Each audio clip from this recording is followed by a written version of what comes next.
The views expressed on Talk Real Solutions, hosted by Tyrone Thompson at talkrealsolutions.com, are the views of Tyrone Thompson and do not reflect the views of talkrealsolutions.com, YouTube, or etc. The content here belongs to Talk Real Solutions and its many contributors. Views and opinions expressed by all contributors belong to them and not talkrealsolutions.com or Tyrone Thompson, the host, or etc. All data and information provided on the site is for informational purposes only. Talk Real Solutions makes no representations as to accuracy, completeness, correctness, suitability, or validity of any information on this site and will not be liable for any errors, omissions, or delays in this information or any losses, injuries, or damages arising from its display or use. All information is provided on an as-is basis.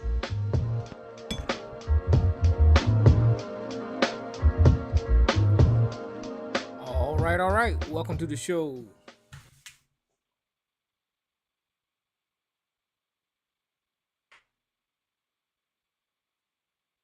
Welcome to the show. This is Talk Real Solutions, and I am your host tonight, Tyrone Thompson.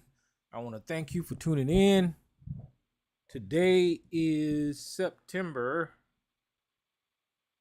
the 18th? No, September the 19th, 2024. And I want you, like I said, I'm sorry, I'm trying to get this stuff together.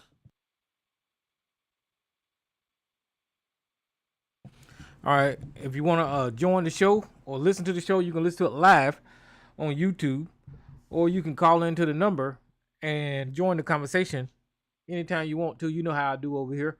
I allow any and all comers to join the conversation, just as long as we can be respectful and try to be honest if you can. But I guess nowadays people's honesty is subjective. I guess I don't know.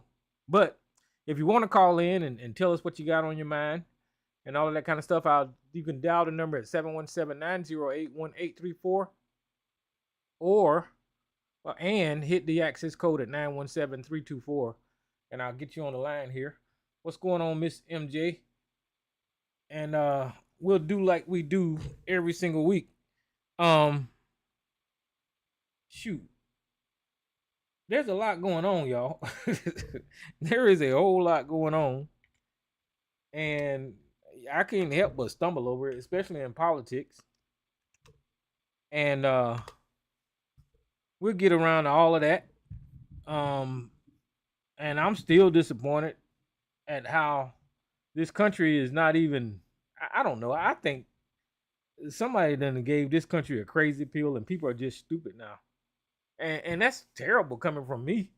You know, I'm not no genius or nothing, but I can tell that there's a lot of stupidity going on at the highest levels of politics, at the highest levels of our government, in the police force and doctors' offices and just teachers, just general conversation. I mean, I know I talk shit over here, but this is just a sample of what the rest of America is. The rest of America done lost their damn mind. And that's the reason that we have all these crazy ass people that call in here with this stupid ass shit like Ant and Sarge and stupid ass ABC, because there's a great deal of Americans that has just lost all common sense. There is no something happened, and it's like I'm living in the Twilight Zone, to where I don't know what the fuck happened to people with common sense. And you have to debate this shit. You have to talk about stupid shit all the time. And there's really never no real conversations about anything. On social media, you see a lot of people, especially in our community, they still stuck on this red pill mentality and trying to tell women what to do and all this kind of bullshit. And it's men hating women. I guess there's some women out there hating men too. And it's just all crazy. So I don't know what the hell going on this planet. I guess the best time on this planet to live, even though it sucked, was around the time I was, I don't know, maybe 10 to fucking 30, some bullshit. Everything else went down fucking hill. I don't know what the hell happened to this damn society, but they losing their damn mind. If you guys don't know, now you know that P. Diddy got his ass locked up, finally. Donald Trump is still a fool out there promoting violence and hate. And his running mate is still out there promoting violence and hate. And the country and the mainstream media don't even distinguish between the two campaigns like that. It's almost like they're trying to say it's an even match, and we need to judge each one of them the same way. And you don't. You don't need to judge one fucking campaign that's normal, that has normal people in it, the same way as you judge the campaign that has a lunatic sexual offender who's guilty of 34 goddamn counts of felony, who breaks laws every time he opens his goddamn mouth in this country, who is just corrupt to the damn core, and he's stealing and leeching and grifting off the American public. You cannot judge those two campaigns the same way. You cannot. I said it and I say it again. As soon as this motherfucker started running, I'm telling you that this motherfucker is disqualified by the Constitution from running for president of the United States of America. He just is. As it stands, Donald Trump is unqualified to run for fucking president. Now, because we live in America that's ran by white patriarchy, and white men said that he can run, I would have a uphill battle trying to argue that to a lot of just general motherfuckers, because the white man said that he can do it. But if you look at what Donald Trump has done, his law violations, his moral and ethical violations, this man is disqualified. At no point in time in history would anybody with Donald Trump's baggage ever be worthy of even announcing the candidacy for president.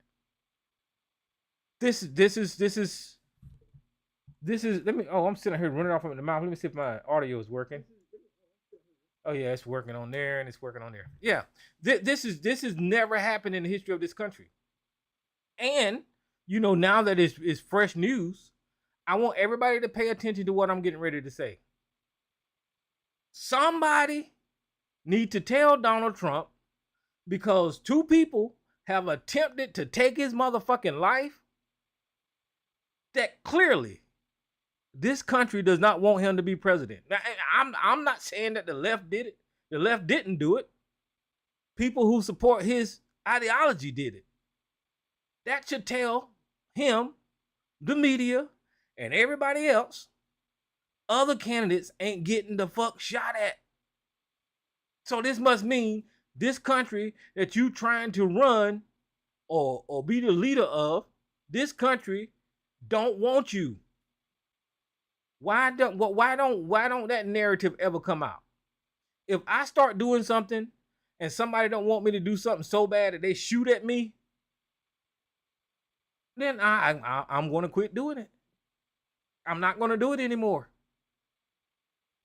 And somebody with common sense would probably say, Tyrone, you know, I don't think it's a good idea for you to keep going out there and the people taking, you know, BB shots at you or whatever. That's just not smart. So why is Donald Trump and the Republicans still want to push this agenda of running for president? Well, it's simple. The people behind him and the people that associate with him closely is trying to obtain power. That story is as old as civilizations. When people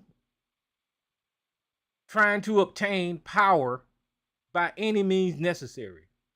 You know, a couple of years ago, I used to be into watching these Netflix documentaries and all this kind of stuff about you know, how kings came to be into existence, how civilizations and all that kind of stuff, how, you know, they just brutally, you know, a good story to remind you of it is Julius Caesar. I don't know if you guys remember that, when I think his name was Brutus, murdered him to take power or whatever the fuck. But that story is old as civilization, how man will do anything, it doesn't matter what it is, to obtain, keep power. So you have Donald Trump, who's the front runner, the face of this bullshit. And what does other people do whenever that one person get in charge? Well, if you look at the guy that killed Julius Caesar, he had a whole cabinet, if you will, of people that would move up the ranks whenever this guy, you know, took over from Caesar. You know, so all the people around him, you know, they would have their power. You know what I mean? So the people that surrounding Donald Trump, his little governors and senators and friends, and the Marjorie Taylor racist ass Greens and the Lauren Boeberts and all of them think that they're going to, because Donald Trump get in power and they kiss the ring, that somehow or another they're going to benefit from him being in power. So how does it trickle down to the common man, to where they're under this false notion that somehow or another that when Donald Trump get in power, they're going to be in power? Well, it's a lie. Whenever you get down that ladder to a certain rung, all of this stuff that I'm talking about for the people that's in power don't exist for the people like Sarge and ABC and Anthony. They have been fooled into believing that somehow or another the person in power is going to benefit them. And the way that the people in power have convinced these fucking idiots that they're going to be benefited is by manipulating their thoughts, propaganda, and playing with their ideas, right? That is the thing that pushes people, is these ideas that these politicians are able to pass down and promise people. Notice, they don't never promise anything tangible. They never promise anything like, I'm going to give you money. I'm going to give you land.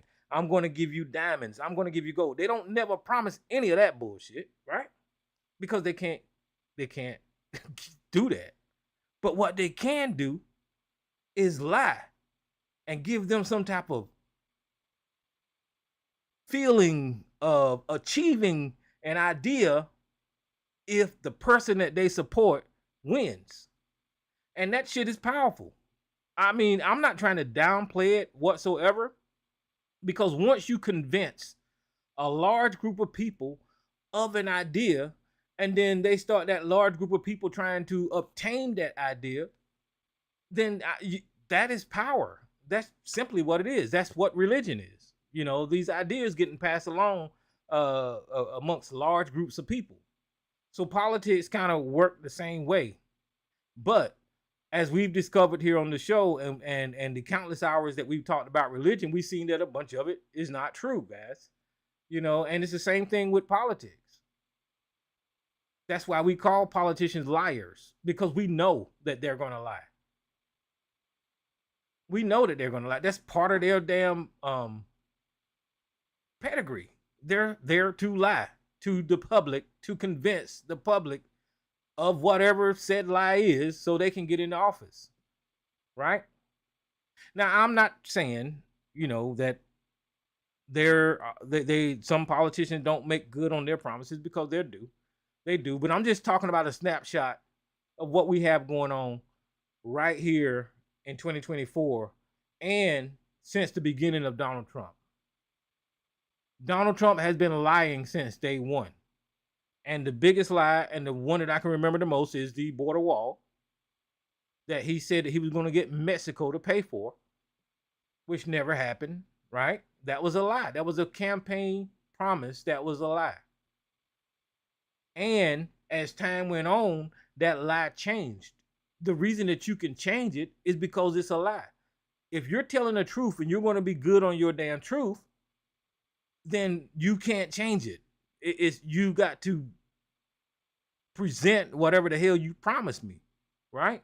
But since it's a lie, and he started out with Mexico going to pay for it, and then then it changed to, we're going to add this amount of money to the budget to pay for it, which is taxes, right?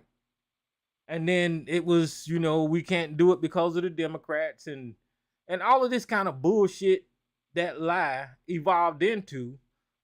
What I'm trying to point out to is that he started out with this big lie, right? Lying to his constituents, having them suck it up, demonizing immigrants, right? And everybody could latch on to that idea that we don't want brown people in this motherfucking country coming from the southern border. That was an idea because they're murderers and they're rapists and they're gangsters and they're, they're just villainous. I don't believe in any of that, but I'm just repeating what they was repeating. But that was the idea that he threw out there, and it got everybody thinking that, yeah, we don't want no damn Mexicans in here. Fuck them. So, and Donald Trump latched onto that bullshit, that lie that he can't do shit about immigration. Listen, I ain't even gonna get on that, but I'm just gonna say this for a little while. The world, the planet, is not gonna do a goddamn thing about humans moving from one place on this motherfucking rock to the next. They're just not going to do it. Yes, we have borders and laws and, rules that we need to follow. I'm all for that. But whenever you're talking about not allowing humans to do what the fuck the birds do, to do what the fuck animals do naturally, which is migrate across these fucking lands, that is fucking stupid to me. That's why I have the stance that I have. So if you want to do something about immigration, right, then you have to shore up your rules, shore up your processes and vetting process on who is allowed and who is not allowed. You have to shore that up. You have to somehow or another make the system work to where migration is still a thing and humans are treated humanely. And, if this is my country and I'm letting you in, then you're going to have to either, pay a price or go through this system or do something to be qualified to come into this country. And that's just a little simple immigration plan that Tyrone came up with. But there's something that organization as large as the United States of America, with all these damn legal minds, they can come up with something to allow migration of humans on this planet. But anyway, I'm moving away from that. But it's not going to happen. It's a fucking political lie if they're going to tell you that they're going to stop migration, right? But the reason they don't mention the migration is because that shit works so good. It works so good amongst these dumb son of a bitches in the Republican Party. You have the presidential candidate and his running mate that are now out there just saying some of the craziest shit.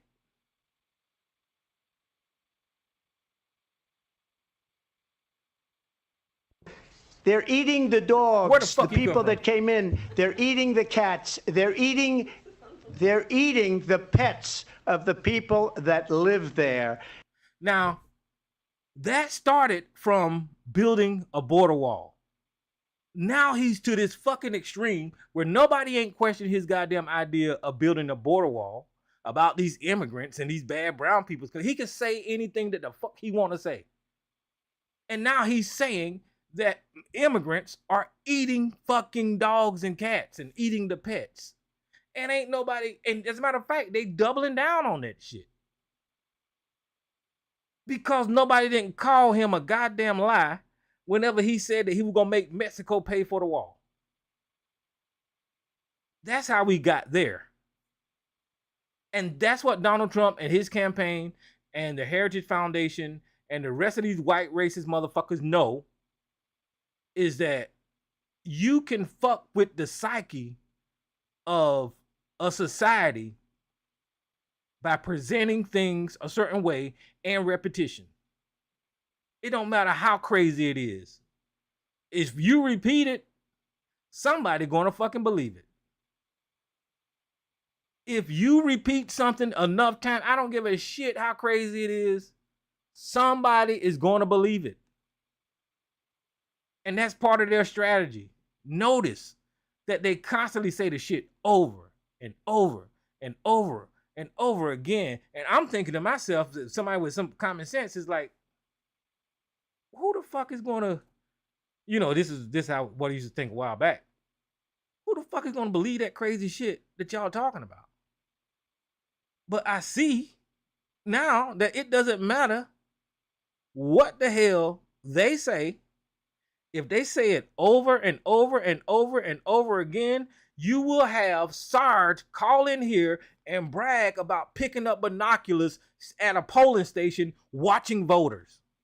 You will have ABC call in here and brag about taking fucking horse medicine. If you repeat it enough, you will have them questioning one of the worst pandemics that ever hit the history of man and calling it a hoax.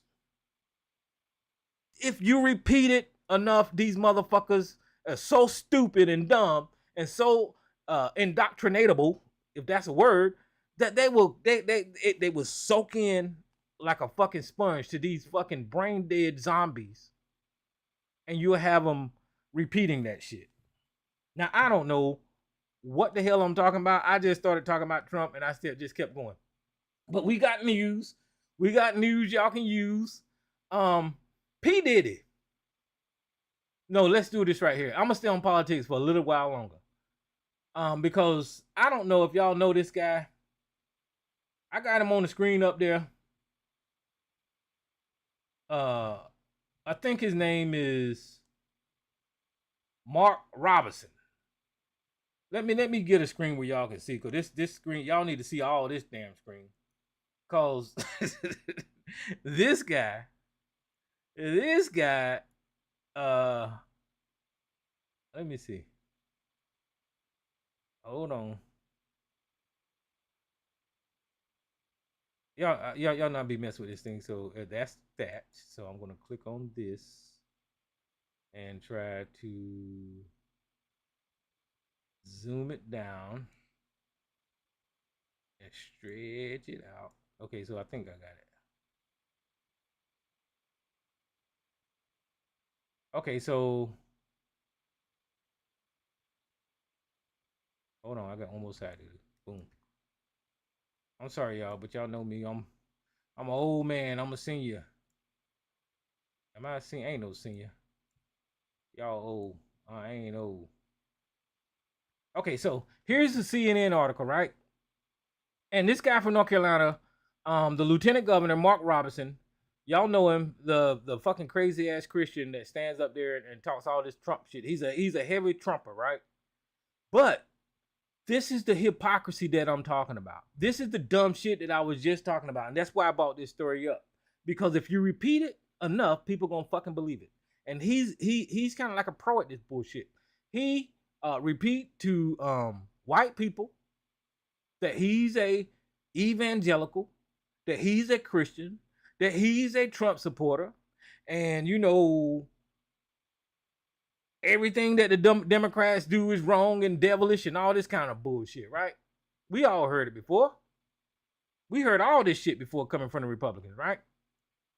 So CNN just did this article on this guy, and he's running for governor. He's the lieutenant governor now, but he's running for governor. So here you have a black man that is a MAGA, and the title of the file, the page says it said, I'm a black Nazi, It said North Carolina GOP nominee for governor made dozens of disturbing comments on a porn forum. Okay? That's the fucking title of the article. So here we go again. These hypocritical, dumbass Republicans fall behind the rhetoric because Mark Robinson repeats the shit enough to convince a lot of people that he's MAGA, to convince a lot of people that he's a Christian, to convince a lot of people that, you know, I'm the right black guy for the damn job, and I'm gonna kiss Trump ass, and I'm MAGA this, MAGA that. You know, he rose to fame kissing Trump ass. But this article goes into detail about how he used a alias name, Mini Soldier, right, on different porn sites, and said some of the craziest shit that you would ever think you could hear from anybody, let alone a damn black Republican. And then you can see some of this stuff flashing through the CNN. But I'm gonna try to go through this article real quick and let you get a gist of why this is so important. And because North Carolina is so close, Donald Trump is running ahead in North Carolina right now, but it's close. And this guy, if they kick him out of the damn race, that might put North Carolina into play. So that's why it's important to me.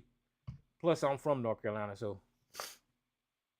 Okay, it says Mark Robinson, the controversial social conservative Republican nominee for governor in North Carolina, made a series of inflammatory comments on a pornography website message board more than a decade ago, in which he referred to himself as a black Nazi and expressed his support for reinstating slavery. The CNN investigation found. Well, you know, let's stop there for a minute. Because he has these tendencies to be compromised as a Negro, he has to go all the way, right? It ain't good enough that he calls himself a Nazi. He said that he supports the reinstatement of slavery.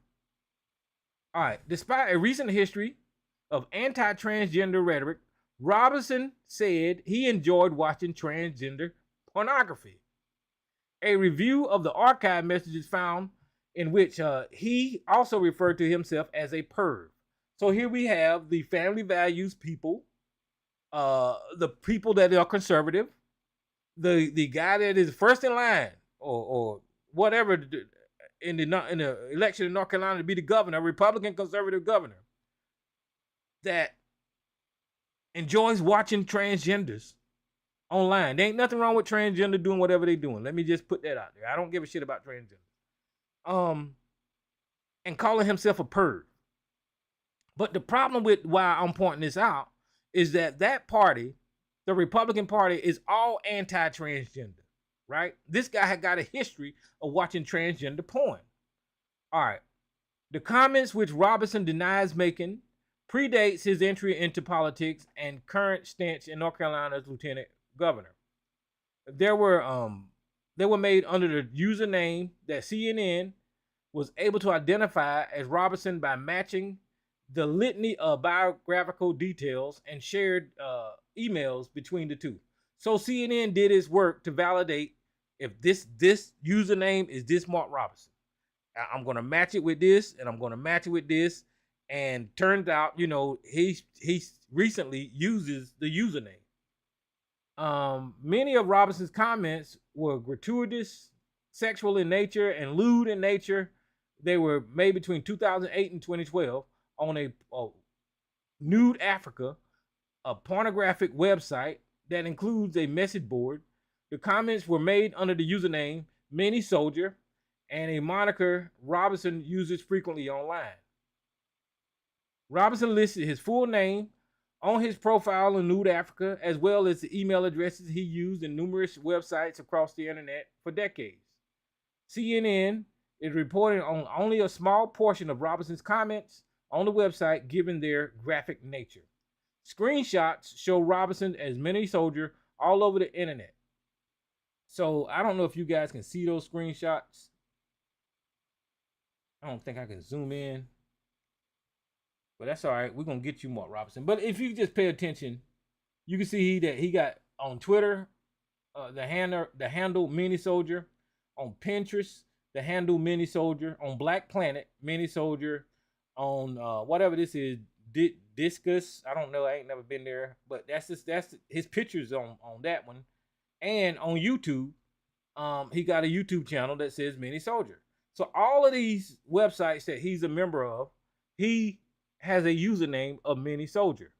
So this is how they validated that this was this guy. Many of Robinson's comments on Nude Africa, in contrast to his public stances on the issues such as abortion and transgender rights. Publicly, Robinson has fiercely argued that people should use bathrooms only correspond with their genders and they are assigned and the gender that they are assigned at birth. He also said that transgender women should be arrested for using the restrooms.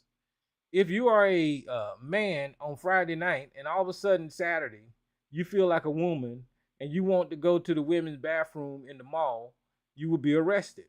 Or whenever you gotta go, Robinson said in a campaign rally in February 2024, we're going to protect women.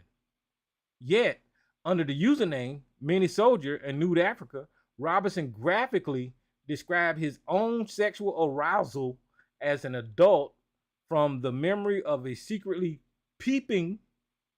Listen, let me start that again. Privately, under the username Mini Soldier on Nude Africa, Robinson graphically described his own sexual arousal as an adult from the memory of secretly peeping on women in public gym showers. As a 14-year-old, Robinson recounted the story as a memory, as he said, he still fantasized about that. This is somebody running for the governor of North Carolina said that he still fantasizes about peeping in women's bathrooms. And he actually did it as a child. I've never peeped in on women. I mean, you know, I'm pretty sure as a young boy, I was curious, but I never went to the actions of looking through a hole. That's invading the privacy. I even knew that as a kid. You can't invade nobody's privacy like that, but this guy's admitted to it. I came to the spot that was a dead end and had two big vents over the cover. Oh, he telling us how he did it. I came to a spot that was a dead end and had two big vent covers over it. It just so happened it overlooked the showers, and I sat there for about an hour and watched several girls came into the shower. Robinson wrote on Nude Africa. Now listen, he's lying. I don't know what kind of construction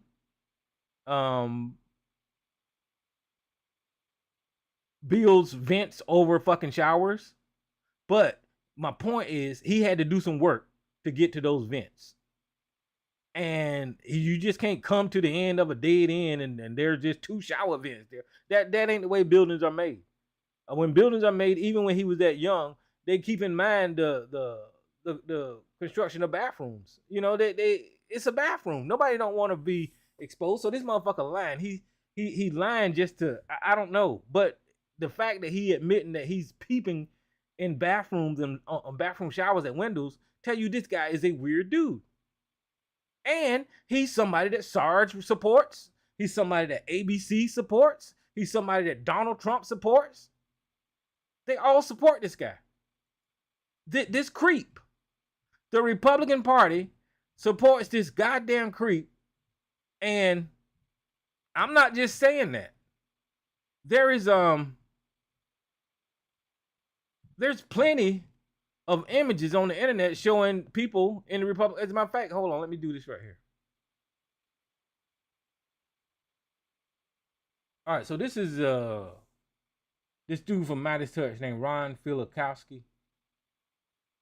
Twitter page. So there's a picture of him with Marjorie Taylor Greene, the idiot, the family values fucking goddamn dumbass. Here's a picture with this guy Robinson with Ron DeSantis, the banned books, the Florida banned books, fucking idiot that looks like a bobblehead every time he talks. I don't know why this man shakes his head. If y'all ever notice Ron DeSantis talking, every time he talks, his head wobbles like it's on a spring, like a bobblehead. Let me see if there's anybody else that he's taking pictures with. I'm pretty sure Donald Trump took pictures with him.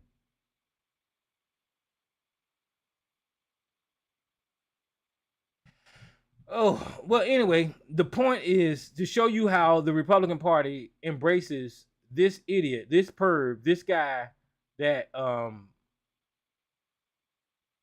that is clearly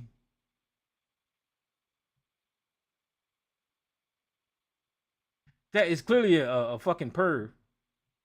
And he actually shared that with the public on his social media sites, right?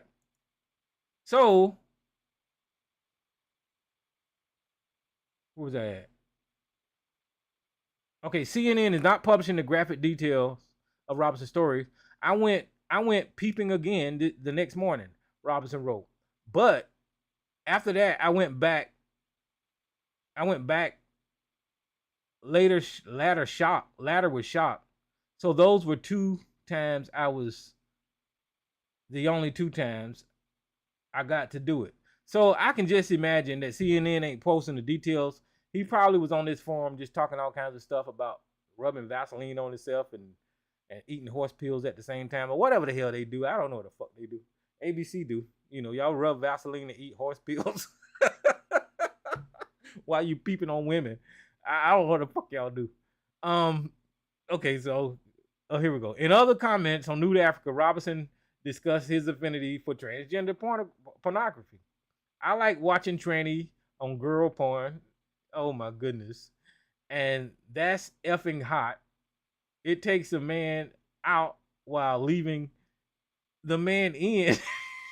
Robinson wrote, hey, yeah, I'm a perv too. Oh my goodness. What is wrong with y'all? Oh my goodness. In an interview on CNN Thursday night, Robinson repeatedly denied that he made these comments on Nude Africa. Oh my goodness. The history of controversial statements. So it's a long... CNN did their work. So whenever CNN expose your ass... Okay, so here's his Mr. Mini Soldier on Nude Africa. And it says, here's a comment saying, I'm in Greensboro. That's where he's at. Here's his political website on Twitter. It's from Greensboro, North Carolina. Here it is on Adult Friend Finder in Greensboro, North Carolina. And Adult Friend Finder, age 56, I guess. This is his birthday. He put all his detail up there. Married. And this is how they matching this guy up. Married for 21 years. May 5th, 1990. I married the person God made just for me, 24 years and counting, with the best friend, wife, and mother ever. Happy anniversary, baby. I love you. Oh, you are a down low motherfucker. That's what he is. Listen, this is how these people be. When you hear people like ABC and them ranting against homosexuals and transgenders and all this kind of stuff, that's because somebody like Robinson has snuck up on ABC and lied to him. Somebody on the right has gave him a kiss, lip locked his ass, or whatever the fuck, you know, and now he's pissed. He's pissed with the world because, you know, your buddy done tried to get with you, or y'all actually got together. I don't know. You know, that this is why you're so mad with transgender, because the transgender done and tricked them into doing some bullshit. This man is married of 20-some years, and he's running around looking at gay porn, peeping in showers, and on these adult Nude Africa websites, and now he said, I want to be the governor of North Carolina. What? You want to be the governor? You need to go be the governor of Nude Africa, nigga. If North Carolina elect this man the governor, North Carolina ain't gonna do that. I know better. See, the national media won't throw Donald Trump out, but I can tell you almost 100%. I'm gonna say about 94% sure that once this story get traction in North Carolina, Robinson is out, man. That's the way North Carolina is. They not gonna keep this guy, and I could be wrong, but that's just a state. And it, I think North Carolina was kind of like purple at one time, so it's gonna be kind of hard for him. He got an uphill battle with this bullshit here in North Carolina. Jesus Christ. Anyway, the point that I was making with this fucking black Nazi, MAGA, transgender loving, peeping Tom, evangelical, whatever the fuck he is, then these people will lie to people like Sarge. These people will lie and have their base believing one thing, right? While they are completely different. They're hypocritical in the way they live their life, right? I reminded you guys of when the RNC convention happened, that gay hookup site Grindr, where in that city broke down because these guys are full of shit. Just be who the hell you are. That's all you got to do. And then the reason that's important is because they're actually wasting our taxpayer money sitting down, discussing, and writing legislation against a demographic of people that they really don't oppose. So that's just a waste of damn time. Nobody gives a shit about who you with. Nobody gives a shit about that. Only y'all care about that stuff. Only ABC get all hot and bothered whenever he's looking at that big old muscular guy from YouTube. I don't know why that dude look at that dude, but it makes sense to him.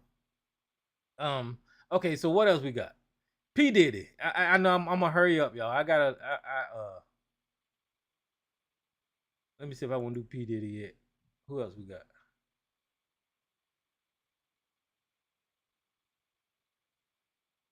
Hold on.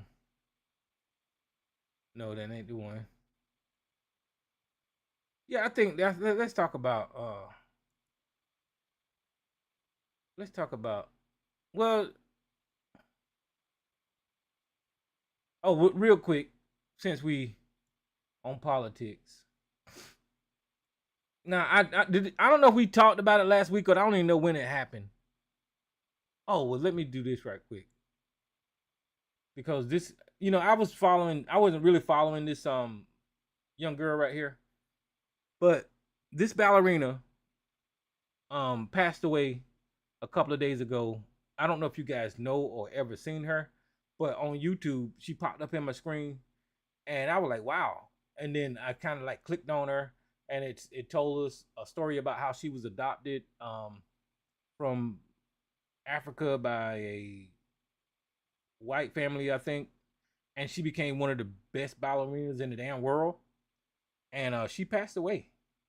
I don't know why she passed away, but it was like a shock to me to see that this young lady at 29 years old passed away. And I'm gonna still follow it to find out what happened. But either the day before or the day after she passed away, her adopted mother passed away. And I'm like, what the hell going on? This article just goes on and tells about her career and all of this kind of stuff. They don't really get into the medical thing that happened to her. So, because on YouTube there was a video, I think it was either the day of or the day before, she had just did a video and she looked fine.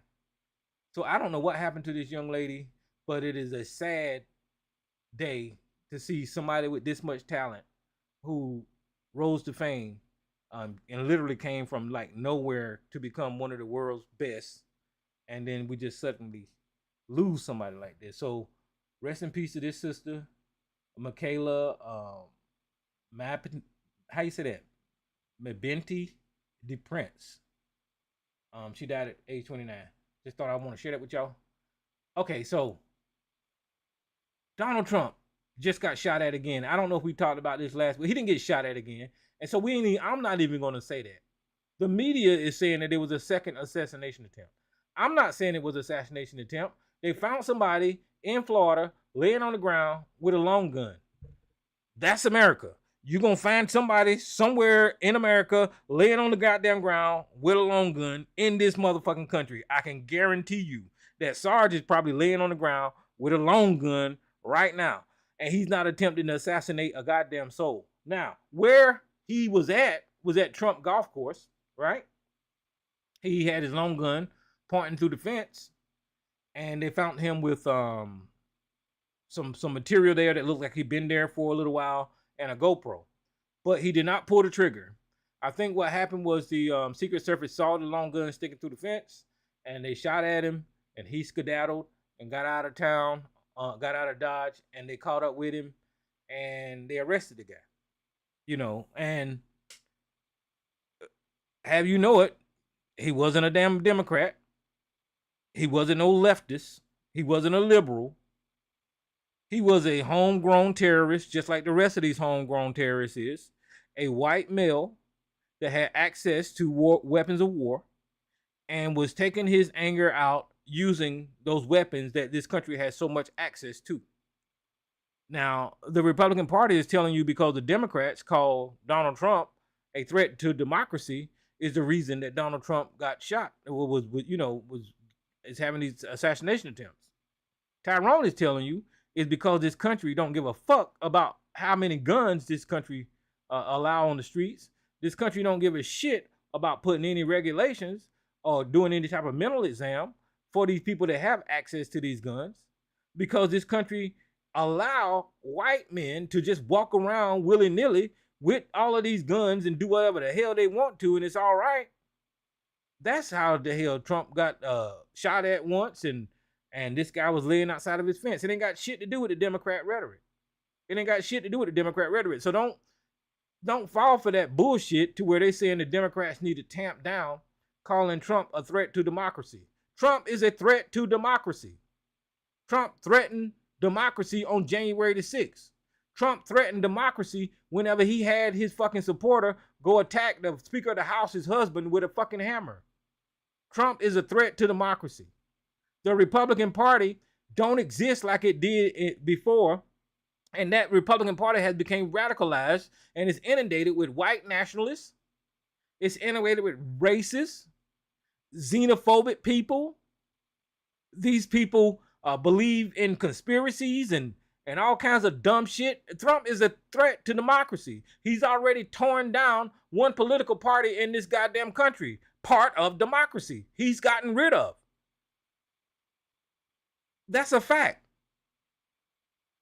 The fact that they want you to stop saying that Trump is a threat to democracy means that they know that he's a threat to democracy. They just don't want their base to hear that repeated over and over again. Because why? I told you earlier, if you say something enough, somebody's going to believe it. And the right wing knows that strategy. That's why they try to cut it off at the head. Tell the Democrats not to keep repeating that Trump is a threat to democracy, because somebody's going to believe it. No, we need to scream from the fucking rooftops that Trump and the Republican parties are a threat to democracy. They do not believe in the Constitution. They do not believe in the rule of law. Do not listen to that dumb shit to where they're telling you not to call this idiot a threat to democracy. He's proven it over and over and over again that he's a threat to democracy. But like I said, they know the strategy, they know the game, they know the thing with repetition. They know if they keep hearing it, if their base keep hearing it, somebody's gonna say, hey, wait a minute. Why are they saying that Trump's a threat to democracy? And then it might seep into one of these idiots. So that's why they want you to stop saying that. But no, I'm glad he didn't get shot. I'm glad nothing happened to the man. But that doesn't mean that you can't be honest about who the hell this guy is. We seen his response when it was his turn to step up and lead. He was inactive. He was missing. He was AWOL. He did not do a damn thing when his country needed him. When his country was being attacked and he was the fucking president of the United States of America, he tried to blame the Speaker of the fucking House. What kind of fucking leader is that? He's a threat to fucking democracy. How you gonna be the commander-in-chief and tell us the reason that this went down is because the third in line didn't do shit? He's a threat to democracy. He got people believing this dumb shit. He's a threat to democracy because his economic plan, I don't know if we talked about this or not, but his economic plan, well, I'll just say it real quick. His economic plan contains tariffs, and tariffs is taxes on another country for imports, right? And all of those prices is going to trickle down to the consumer, which is us, which means he's going to raise taxes. And he's got people believing that tariffs are good for them because he's repeated it so goddamn much. And the last thing I'm gonna say about this right here is, like I said, that guy that showed up at Trump's residence, that guy that took the shot at Trump that day at his rally, those are not Haitians. They didn't come from the fucking southern border. They're not brown skinned.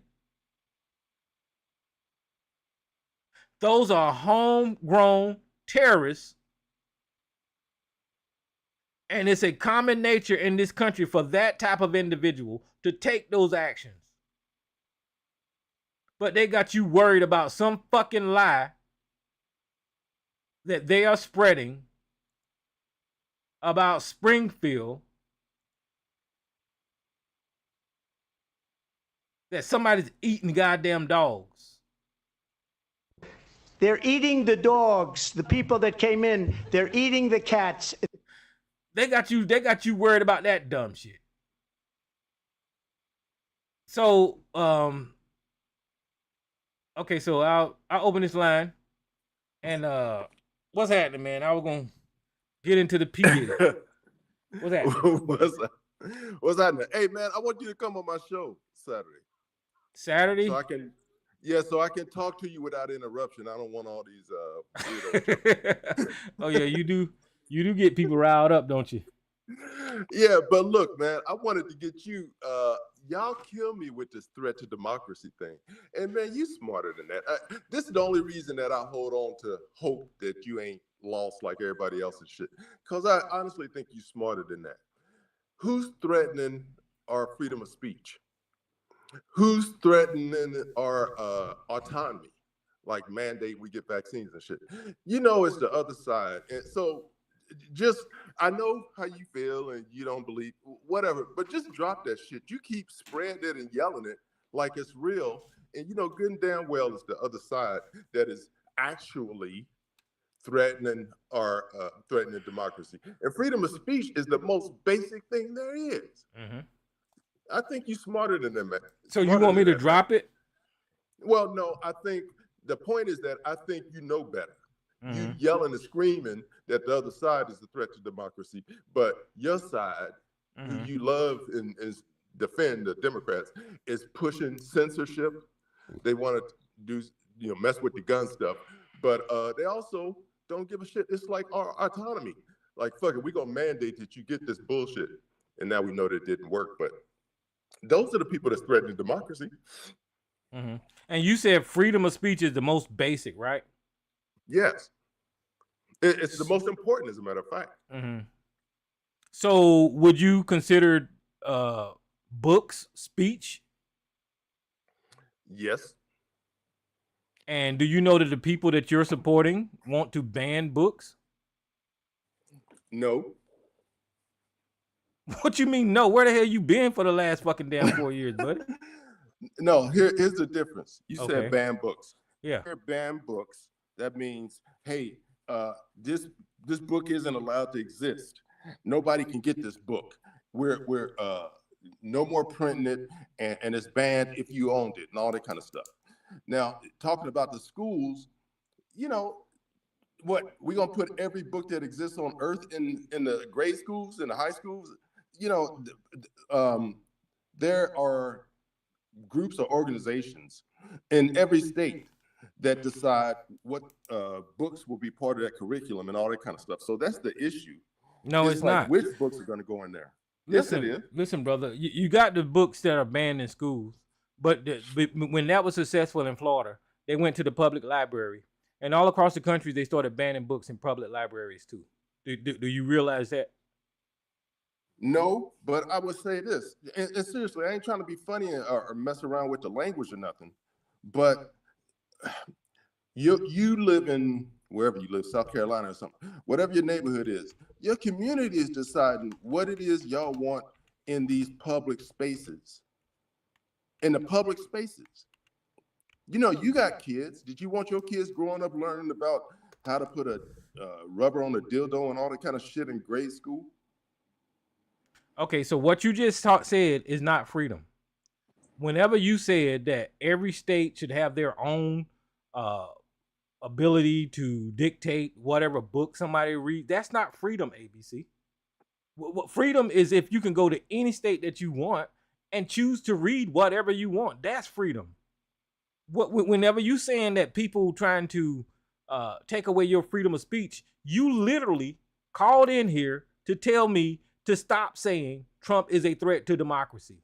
So that means to me that you've been indoctrinated so much that when you hear my freedom of speech and saying that Trump is a threat to democracy, you are automatically programmed to try to censor me and silence me.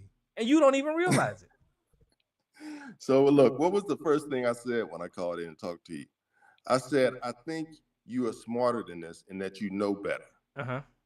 And then I said, you know, you need to stop saying that.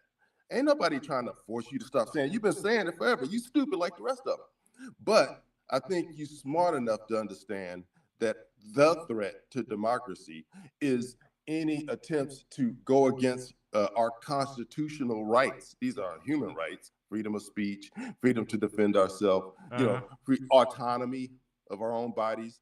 All of that's freedom. That's innate freedom, but it's also guaranteed in our Constitution, which you fought for when you was in the military.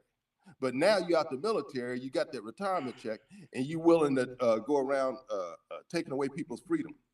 And that don't ABC, make no are you sense, slow? man. The only party that is taking away people's rights is the Republican Party. The people that you support.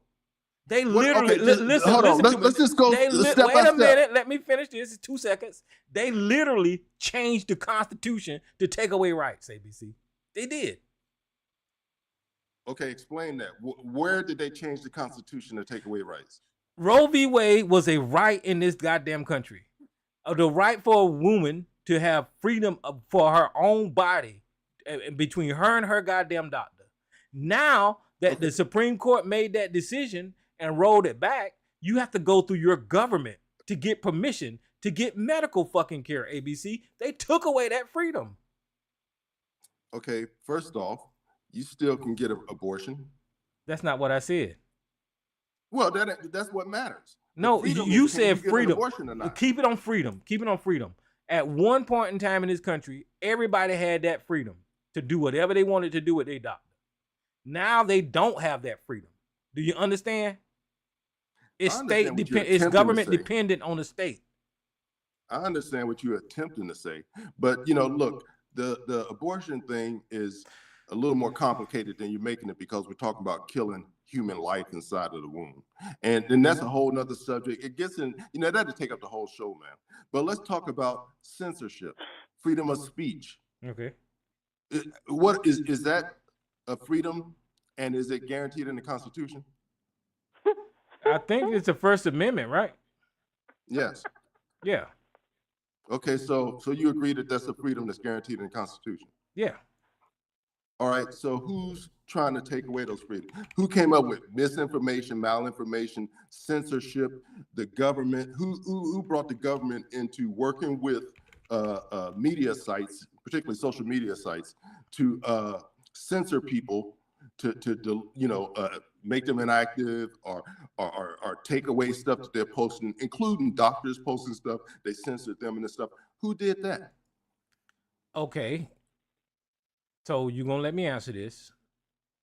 A social media company is not the government.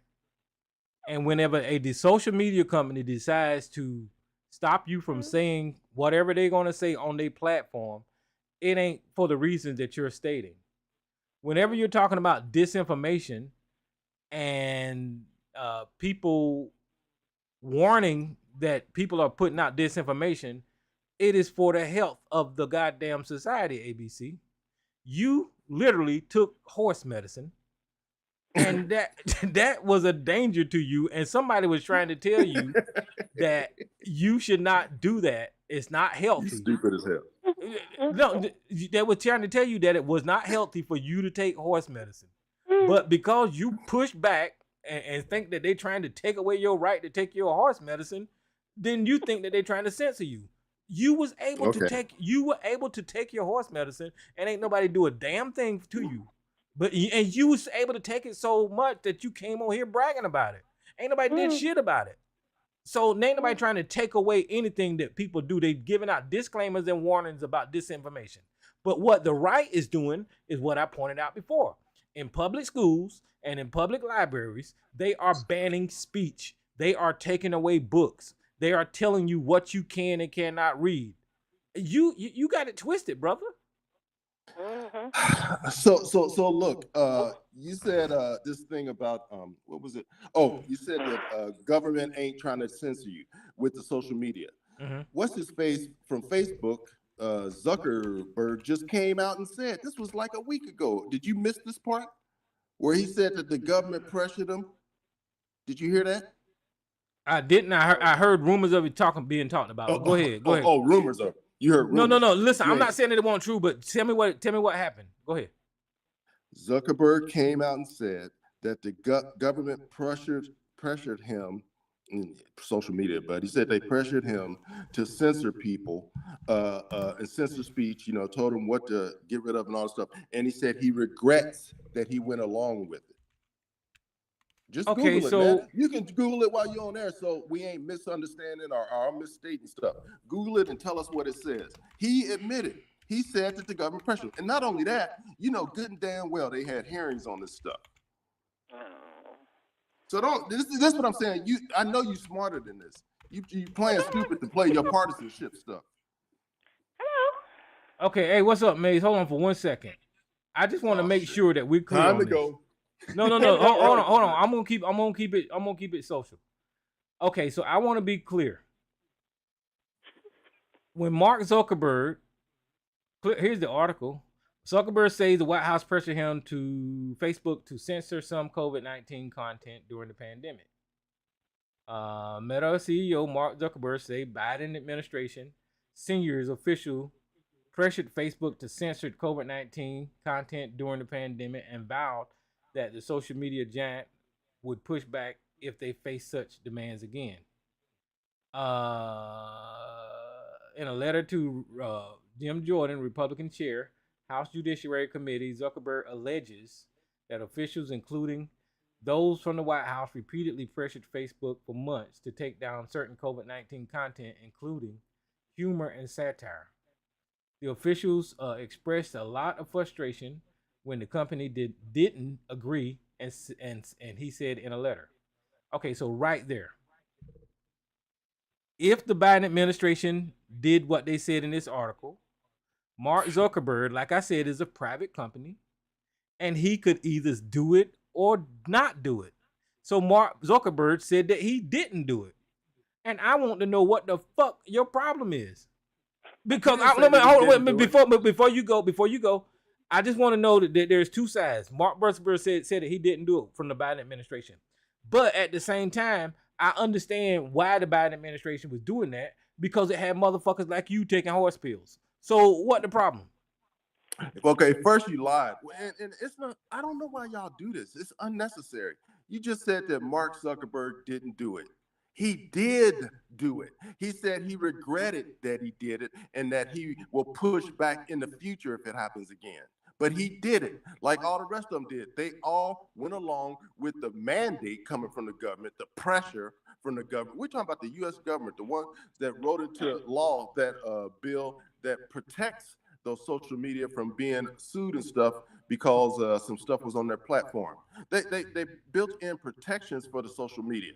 Then the government comes and says, hey, I don't like what's going on here. You need to censor this or censor that. If they resist or try to push back, the government can mess with them on the other end with the legal stuff. But regardless of that, the simple fact is that the government came to them and pressured them to censor people, and he did. All of them did. And that's what those hearings were about. Okay, well, it's okay. Listen, because we're starting at the Biden administration, and that's where you want the conversation to stay. And I'll stay there for a little while. I'm just talking about censorship. You can go anywhere. Go to Trump. I don't give a shit. Well, then if you appreciate it. Well, Trump Trump actually had the motherfuckers take shit down off of social media, and you not. Well, pull up that report. Pull up that report where he did. Okay, Trump actually had people take down things off of social media, and that's the shit that you would prove it. Okay, god damn it. You just saying shit. No, the only reason I'm doing this, man, is because y'all do this. Anytime somebody points out some bullshit on the left, you come with, well, they did it too. That's stupid. That's childlike, man. Just show. No, what's childlike is me listening to you talk and you not letting me fucking speak. That's what's childlike. Show and prove. Okay. Good Lord, what the fuck? But show and prove. Come on, ABC, don't run. I have a question for you. Uh-oh. Well, anyway, you're confused about Mark Zuckerberg, Biden administration and Trump administration, because Trump actually did have people take things, and I agree with them, down off of social media due to it might hurt people when it came to the pandemic. So I agree with what Donald Trump did when it comes to pressuring social media companies not to allow certain information out there. But Biden administration... Can you please just give proof for that? That's all I'm asking you. ABC, you did shows complaining about being censored. Did you not? As a matter of fact, your ass ain't on YouTube because of goddamn Donald Trump. Listen to what I'm saying, nigga. You not on YouTube because of Donald Trump error. Do you realize that? Shut the fuck up, nigga. It was in the goddamn terms of service, and I read it to you during Donald Trump's era.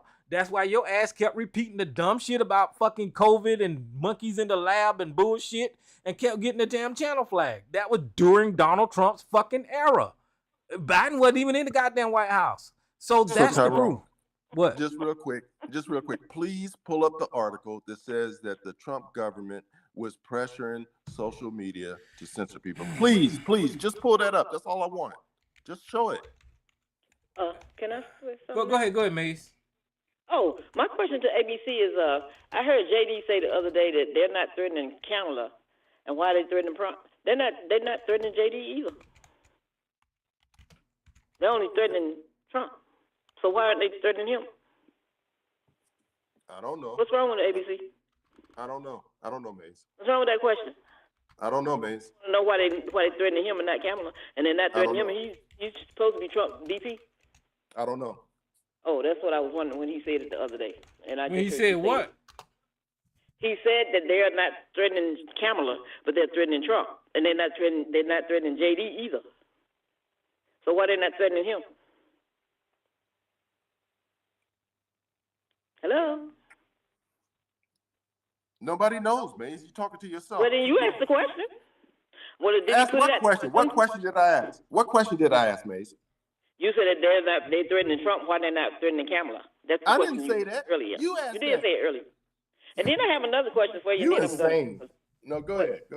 You have faith in your country or your party, or your conservativeship, or your party or the country. Which one is more important to you? I have faith in me. And I ain't asked you about you. I said the country or the party that you represent, or the people that you always can't talk about. I don't have faith in either one, Maze. I don't either. I don't have faith in them. You live in a linear world. You live in a No. We're not going there. I'm asking you a question. That's it. Because that's why I'm calling your show, because you're slow. And then when it comes to the media, Trump was taking off the media himself, wasn't he? Because of the stuff that he was doing. And Biden had nothing to do with that. And down in Texas, you cannot have an abortion, and you might go to jail. That's your state, isn't it? Who gives a shit? I don't care. You're talking about killing the baby. When you come back, but you can go across the So let's get it right and get it straight. So that's all I need to ask you a question, because since Tyrone can control stuff, so you don't have to run. I'm leaving. You didn't give me an answer. Okay. And so you protect your party and the people that you so dearly in love with. That's why Fox got sued, didn't it? Not for freedom of speech, for lying, and that was speech too. Okay. So have a good one. Okay. Hey, Tyrone, did you find the proof that Trump's administration was pressuring social media? I did not, but I'm Come still on, man, Googling. it's got to be in there. We found it for Biden. You know, if they showed it about Biden, they're gonna because show that it just Trump. happened, nigga. It just happened last week. Trump administration was years ago. No, we've been talking. The hearings happened last year. What are you talking about? What hearings? You don't even know about the hearings, man. You ain't this stupid, Tyrone. I didn't. I mean, the article on this, the gate on this article is August the 27th, 2024. So that was a couple of weeks ago. And you can find this on YouTube. What's that? Jim Jordan's hearing with social media about censorship. He pulled them. He had the Twitter guy when he's still on Twitter. This is before Elon Musk took over Twitter. He had Dorsey in there. He had Zuckerberg, some other people. He had them all lined up. And Congress was asking them questions about the censorship. And they were saying, and as a matter of fact, he had government officials too, who were explaining why they were censoring people, how they reached out to the social media. And of course, they put it like, well, we just wanted to make sure, blah, blah, blah, and all shit. But they was telling social media that they needed to censor stuff. There were hearings that went on for like a week, 2 weeks. And that's one thing you conveniently missed. You ain't fooling nobody, man. You know better. All right, so now I'm not doing this no more, but here's a CNN article from. No, this is recent. Hold on, that's the Zuckerberg thing. Hold on. So I just read the Zuckerberg thing. I'm still looking. And East Coast asked a question. Let me answer them. The only reason we're doing this, East Coast, is because Tyrone is saying that the Trump administration is doing what the Biden administration. They are. I can't find the articles. Well, wait, I'm sorry. He's trying to make it that I forget what's that. What about the other side or something? They do it too and all that shit. And that's fine if they did it too. Like I said, I'm against all of it. So screw anybody that's pushing the censorship. But what we know for a fact. It's happened in recent memory. It only recently came out last week that Zuckerberg said the Biden administration was pressuring them. And we had hearings last year or the year before that. It's been a couple of years, I think, since the hearings happened. So we know that they did it. They are all about censorship. As a matter of fact, they tried to put in that place under Homeland Security, the censorship committee or some shit. But Tyrone said, well, Trump did it too. So I said, okay, I'd like to see some proof of that. We got the proof about Biden. So let's see the proof of Trump. That's why we're talking about, how do you say it? Why are we talking about this old news? It's old news to old ass East Coast. The old man, this is old news to you. It ain't important. It's just old news. What kind of person thinks like that? We're talking about freedom of speech. So here's an article. Here's an article, and I remember, since I'm reading this shit, what you guys were talking about. Y'all had a war against big tech. So here's an article that says Trump administration war to control social media.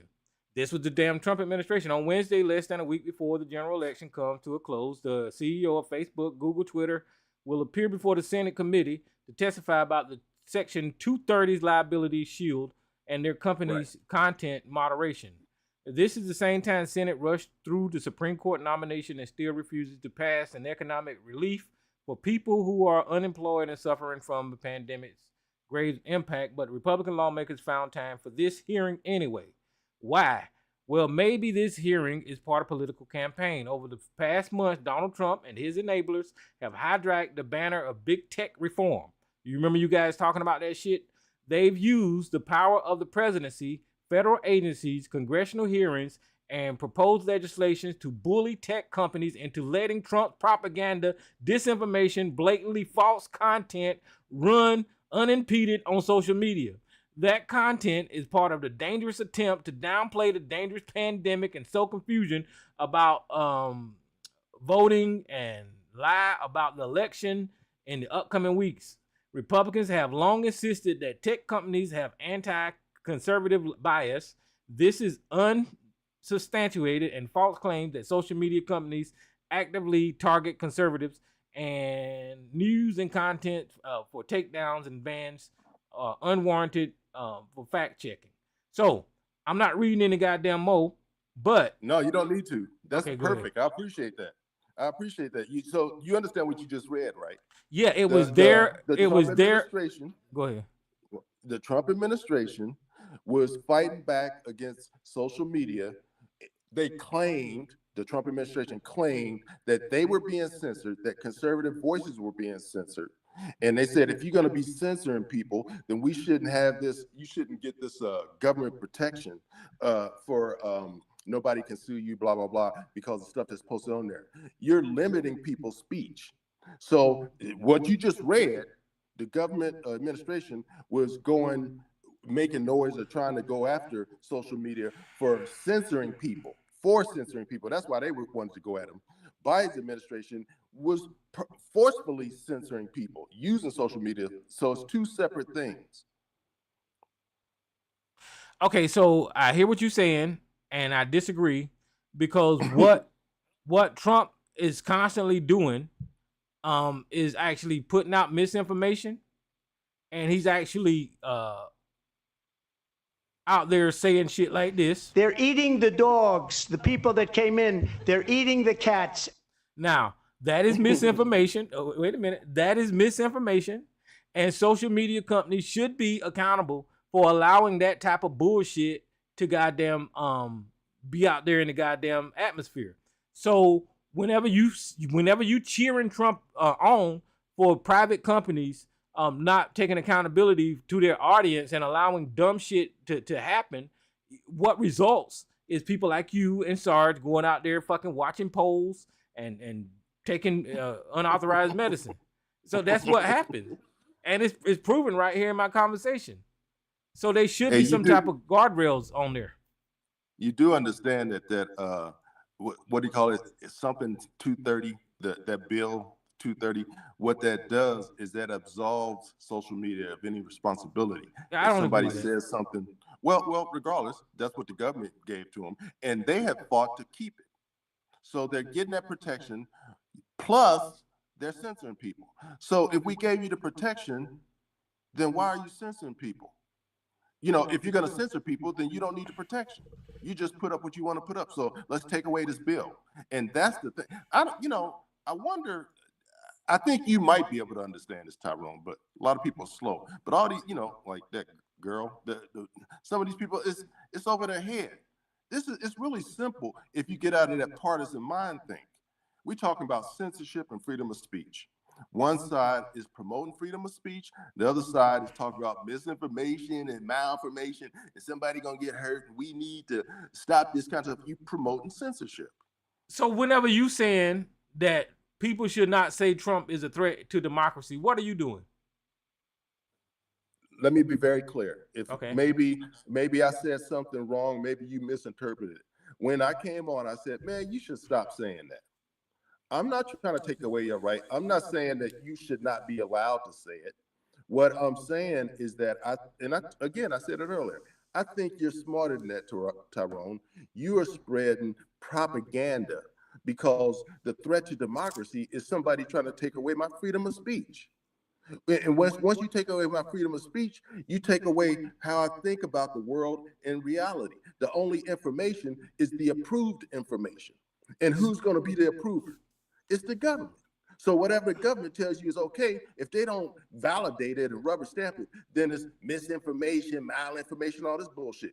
And this is the world that you are creating, because you are spreading that propaganda that they're pushing, that people need to be protected from certain information or certain words, like we so sensitive and fragile and our feelings gonna get hurt and we confused and we can't think for ourselves. You are promoting that. Tyrone Thompson. So you don't think the threat to democracy is someone trying to take away democracy itself? Well, first off, who's tried to take away democracy? ABC, there was not a peaceful transfer of power the last election. Do you realize that? A peaceful transfer of power is a core part of our democracy. It's always existed. They never compromised on it. That is one of the things that America is proud of, is how it switches leadership. That didn't happen when Donald Trump lost the election because he tried to get rid of democracy by having his people go up to the goddamn Capitol and cause chaos and confusion so the electors will be counted and whatever the fuck. He tried to overthrow the democracy, ABC. You seen it on the goddamn YouTube, nigga. So look, just two things. One real quick is, I really don't even agree with this thing about democracy. We're not a democracy, we're a republican. We got representative government. And that's important because democracy is just majority rule. So if it's about majority rule, then hell, we could still be living Jim Crow and all this stuff. We ain't got the majority. So, but take that aside. I know what you mean. I know what y'all mean when you say democracy, or assume you mean, freedom and all that kind of shit. So you're saying that people protesting against the election, how it was conducted, and whether it was true or not. People have opinions, and they had this different opinion. They feel like it was stolen. I feel like it was stolen. But some of these people got together and complained and protested in a group and marched down to the Capitol. You saying that that's the threat to democracy, and that they was trying to take over the government. I don't believe, number one, that it's a threat to democracy, and number two, that they're trying to take over the government. I think people were mad and angry because they think the election was stolen, and they got a right to be mad and angry to think the election was stolen. Everybody has the perfect right to say, y'all stole the election. Where it crosses the line is when they start hurting people, physically attacking people, or even property. I guess, depending on how it happens, that can be construed as something that's illegal, like damaging property or trespassing or some shit like that. But we have the right to push back and argue against our government. That's what true democracy is. It ain't no clean, just okay, well, everybody, just the results, and then we just accept it. We got brains. We think, and we can look and see, well, wait a minute, that don't look right. Well, what happened over here? We ask questions. We're human beings, man. You are trying, and I'm saying seriously, all you doing is promoting propaganda. You saying this bullshit about January 6th, and what it comes down to is there was a protest. They got a right to protest. They ain't killed nobody, hurt nobody. That one lady got killed by the police. And that's what it is. Some people that trespass, okay, get them for trespass. If anybody hit anybody, through a garbage can or something, that's assault. So get them for assault. And that's the end of it. The government is ours. We the people. They work for us. So quit pushing that bullshit. Okay, so listen. We do have a democracy, and majority is supposed to rule because the elected class is a minority.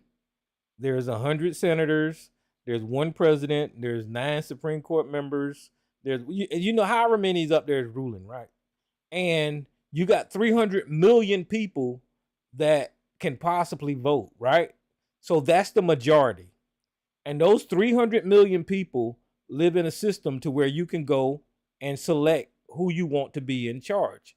That's the majority choosing their leadership. That is a democracy. I don't know what the fuck else to tell you. Now, do we live in a republic? It's like a combination. It's like a republic and a democracy combined is what America is. But the reason that we call it a democracy is because the majority goes to the election polls and they choose their leadership. That's a democracy. All over the goddamn world, that's a democracy. Now, for some reason, they got you denying that. I don't know why the fuck it is, but they got you denying that we live in democracy. So you, in this conversation, because you don't even believe that you live in the democracy, you won't even understand that the democracy was at risk whenever we didn't have a peaceful transfer of power. That peaceful transfer of power comes to fruition when we select our leadership. Whenever we go to the polls, something that you don't do, you do not vote, so you clearly do not know how the system works.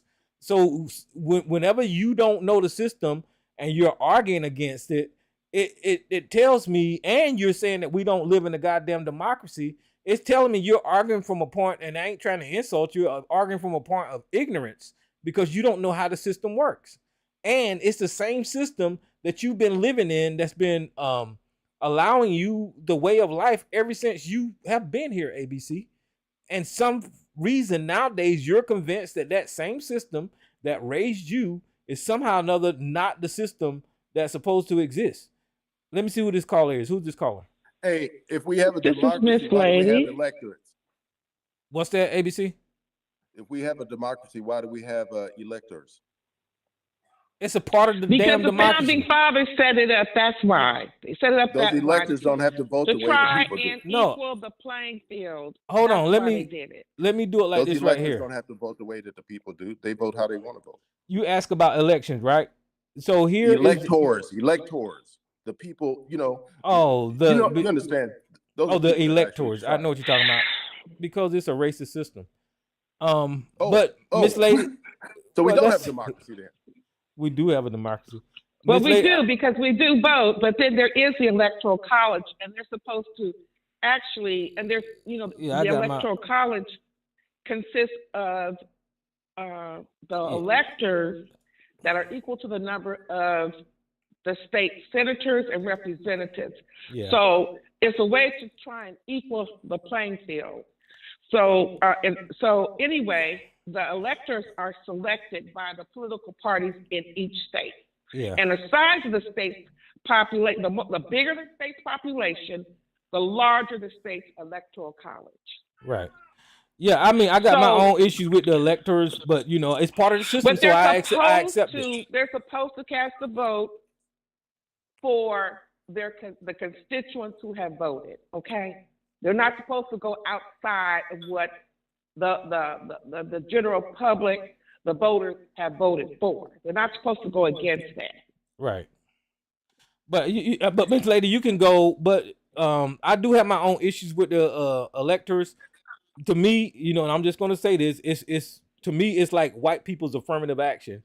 So they can have more power than what the people actually in this country actually hold. Because it should be one vote, and you select your candidate, but that ain't the way it is in this country. The electors got, like Miss Lady said, they represent who the majority of the people are supposed to vote for. But that ain't what they did in Donald Trump's election, and it ain't. They did it except for Trump. I'm telling you. Oh no, there was a lot of fraud going on. Yeah. A lot. So there is fraud sometimes. Okay. all But right. it's still a democracy. So let me. Okay. Miss Lady, I'm going to I let mean, you go. any system, they one system that doesn't have fraud and corruption.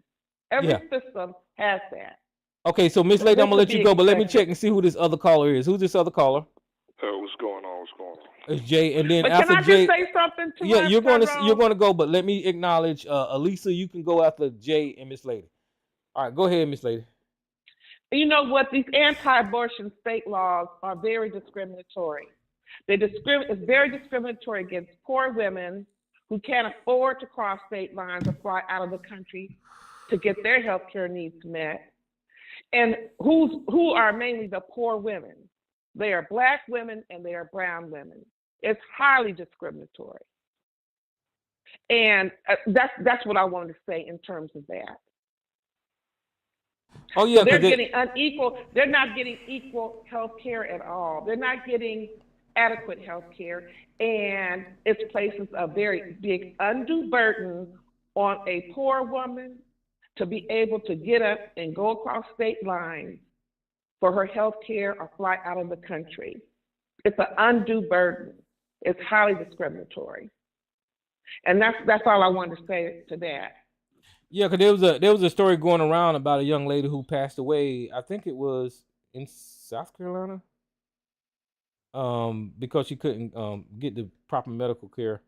I think it was in 2023. JNYC, what's happening? I'll pass it down to the co-host, Elisa, so she could drop her jewels. All right, Miss Elisa, how you doing? Welcome to the show.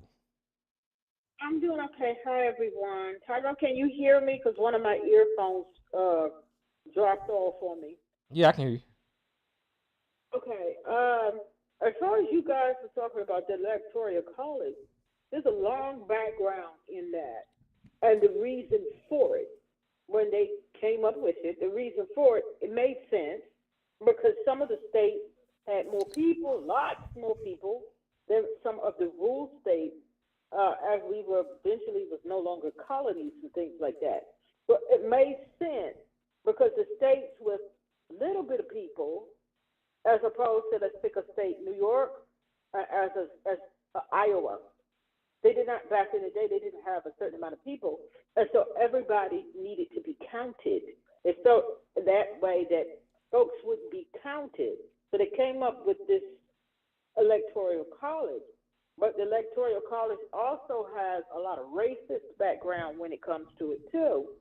The electoral college was officially selected as a means of electing presidents toward the end of the Constitutional Convention due to the pressure from slave states wanting to increase their voting power.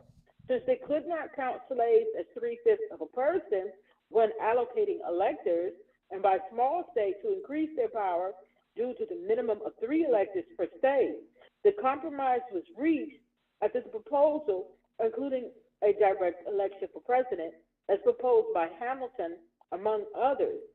It failed to get traction among the slave states. Lewinsky and Ziblatt described it as not a product of constitutional theory or foresighted design. Rather, it was adopted by default after other alternatives had been rejected. The Constitutional Convention in 1787 used the Virginia Plan as the basis for discussion as the Virginia proposal was first. The Virginia Plan called the Congress to elect the president. Delegates from majority of the states agreed to this mode of election. After being debated, however, delegates came to oppose the nomination by Congress for the reason that it could not violate the separation of powers. James Wilson made the motion for the electors to propose choosing the president.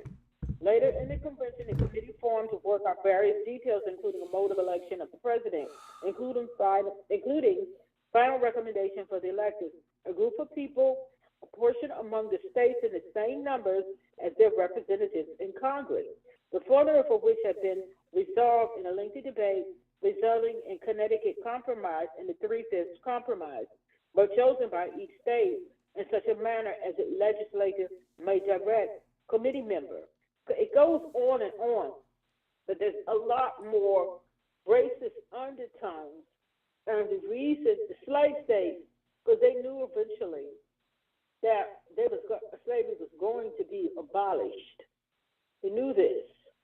So there's a lot of racist undertones in the Electoral College, and here we are in 2024 still using the Electoral College, and they kind of got us back in the same boat that we were in when the smaller states wasn't being heard, and the slave states wanted to be able to count us as 3/5 so they could have more of a say. It was always a big mess back then, but now in 2024, everybody is beholden to a handful of swing states, Right. which is absolutely ridiculous now.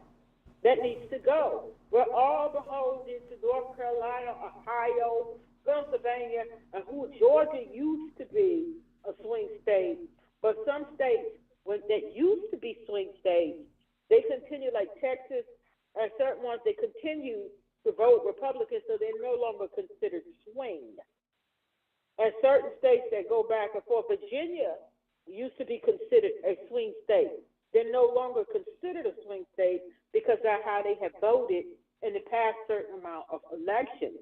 But here we are, 2024, we're beholden to a handful of idiot people. They're deciding the federal election. They're deciding it now.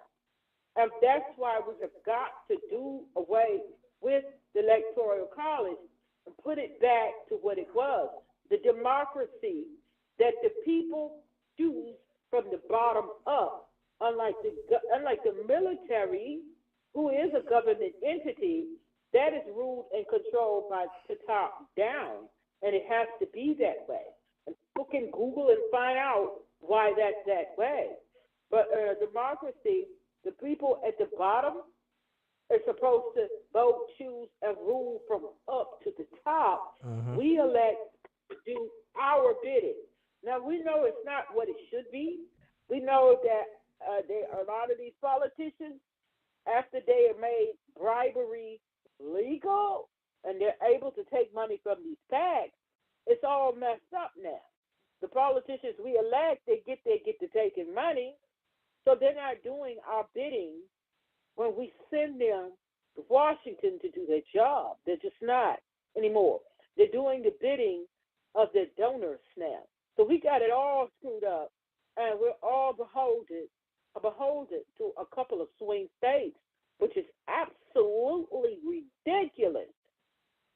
And that's why when you look at the electoral map, it looks crazy that the Democrats only got certain amount of states, but they won because of this. Or the Republicans, you see all this red, all this blue. We have got to do away with the Electoral College and go by the general vote, general population vote. We are at a place now where we can do that. Nobody's not living out on the prairie where it takes 4 weeks to get to them. If they did that, the Republicans would never win an election, and I'm saying that they would never win another election. And that's why to answer ABC question, that's why the Electoral College still is around, because the white man wants to have foot in the skin in the game. That's it. They would never win another election. And now that everybody is fully connected, nobody's on the prairie, nobody's living out in the middle of bum F nowhere, where it's going to take a month for them to get the information by what do you call it, Radio Express or whatever you call them, or covered wagon. We no longer live in that society. I can reach out to somebody in Iowa in 2 seconds. We no longer need that. It needs to be by the popular vote. Will this country ever get there? We should. It's gonna completely screw what used to be the Republican Party, but they no longer exist. We have the Green Party, we have the Democrats, and you have the independents and people over there, but you have the Green Party, the Democrats, and the Green Party. They just out here show up when it's election time. They're not really serious, in my opinion, or trying to really build that party so we can finally have 3 options. They're not serious. They come out, they fundraise during the big election time, and then whatever they doing the rest of the time, who knows? Republican Party no longer exists. We have MAGA now. And now that we have MAGA, and anything goes with MAGA, all of the worst is up under that tent. The people need to get sense enough, and we fight to get rid of that electoral college and let it be the people vote. Without the electoral college, everybody vote counts. Everyone votes count.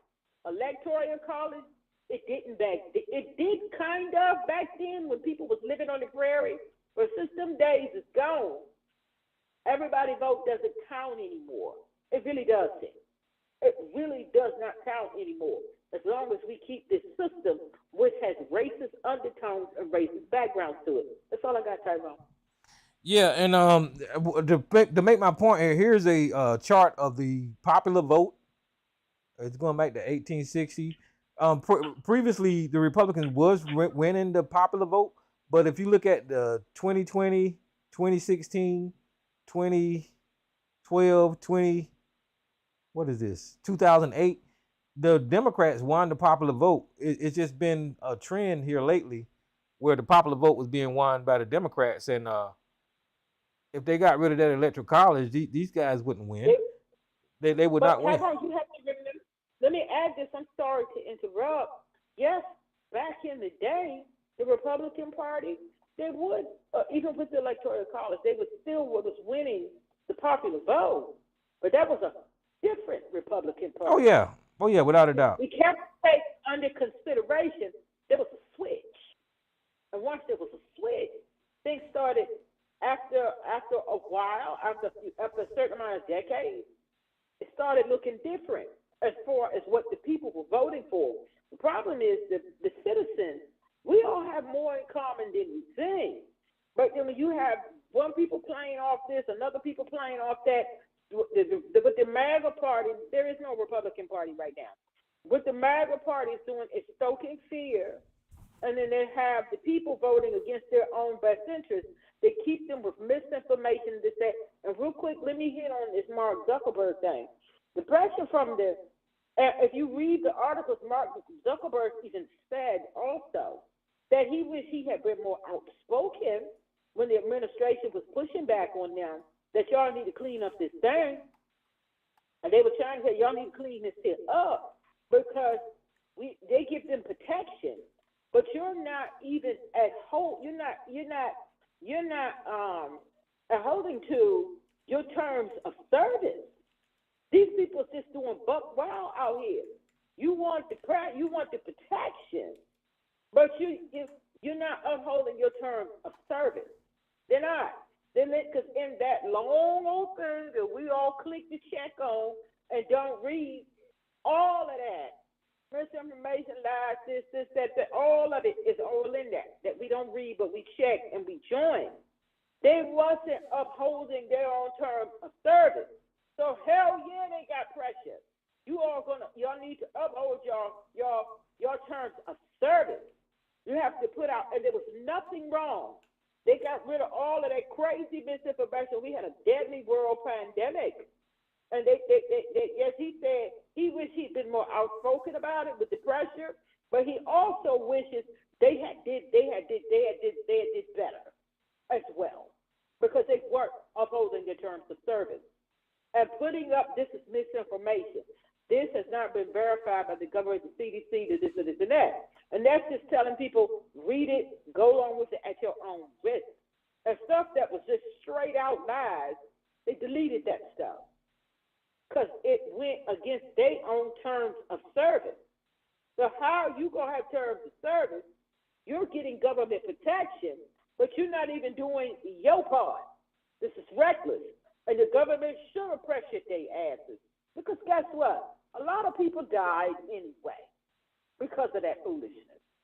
You don't have to believe it. You can take like you all said, the horse pills and the foolishness, take them. You have free will to do that. But you all have a responsibility to say this has not been approved by the FDA. This has not been approved by the CDC. So in a sense, go at your own risk. They should have been doing that from the very beginning, because whatever is put out by the government, the standards and this and that, you don't have to agree with it. You don't have to go along with it. Kill yourself if you want to. But they should at least give a warning. And they weren't doing that at all. They were letting people run amok. Trump got mad when he signed that executive order because he was out there putting out misinformation and stuff that was dangerous.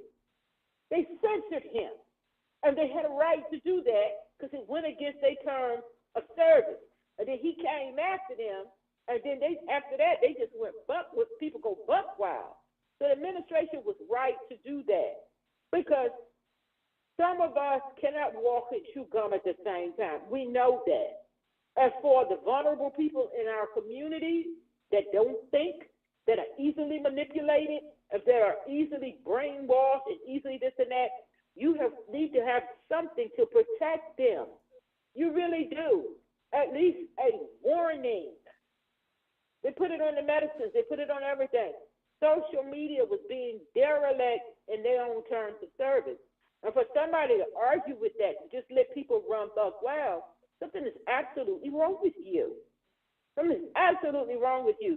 And that's diabolical thinking. You've got to protect the people who are vulnerable in this society. I know better than to do that. I know better, but a lot of people don't. And we wonder how people get caught up in cults and all kind of things like that. You got gotta have warnings for those who are vulnerable to that type of stuff. And anybody who would speak against that, you're diabolical. And there's something wrong with you. That's all I got, Tyrone. Yeah.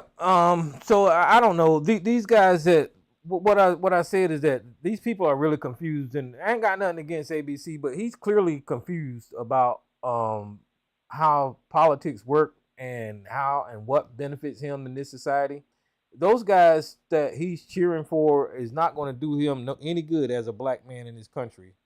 And for some reason, because they repeated their message of, I don't know, I guess saving them or keeping them from the transgenders or whatever the message is, this guy's on here arguing that we don't have a democracy and that somehow or another, you know, the democracy that helped raise him is not a thing.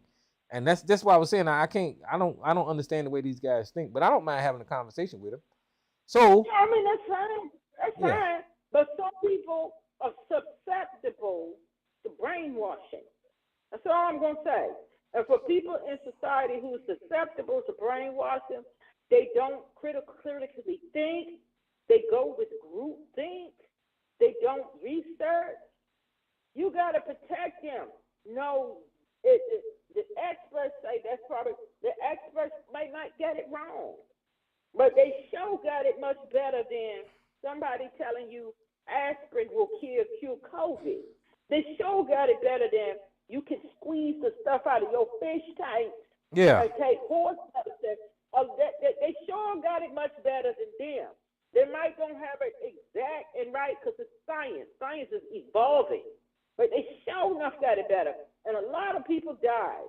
They have people out here saying, don't, the mask won't do that. No one said that the mask is 100%, but it helped. And you need it did. I mean, anytime you put a covering over your mouth, it helps. That's why you put your hand over your mouth when you sneeze. You know, it helps to lessen the amount of intake and stuff. Yeah, and they were saying that mask was killing people and all this kind of dumb shit. It was just crazy. And distance yourself, put on a mask. That's help.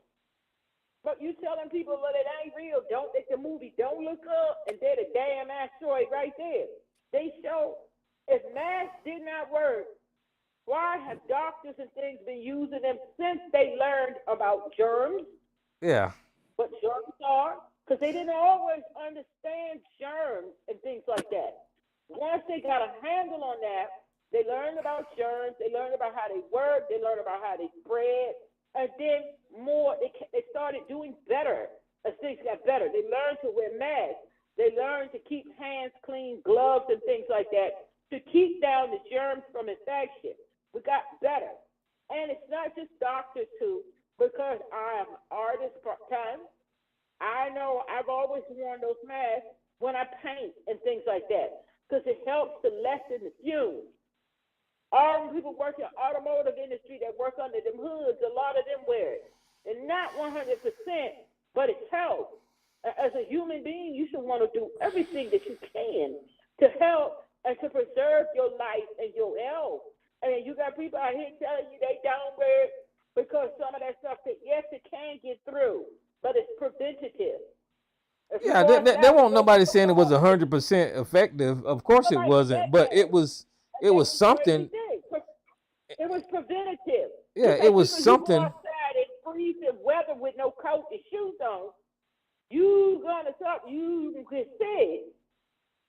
It's not gonna be good for you. So preventative, put on a coat, socks, and shoes, and your hat and your scarf. It's preventative.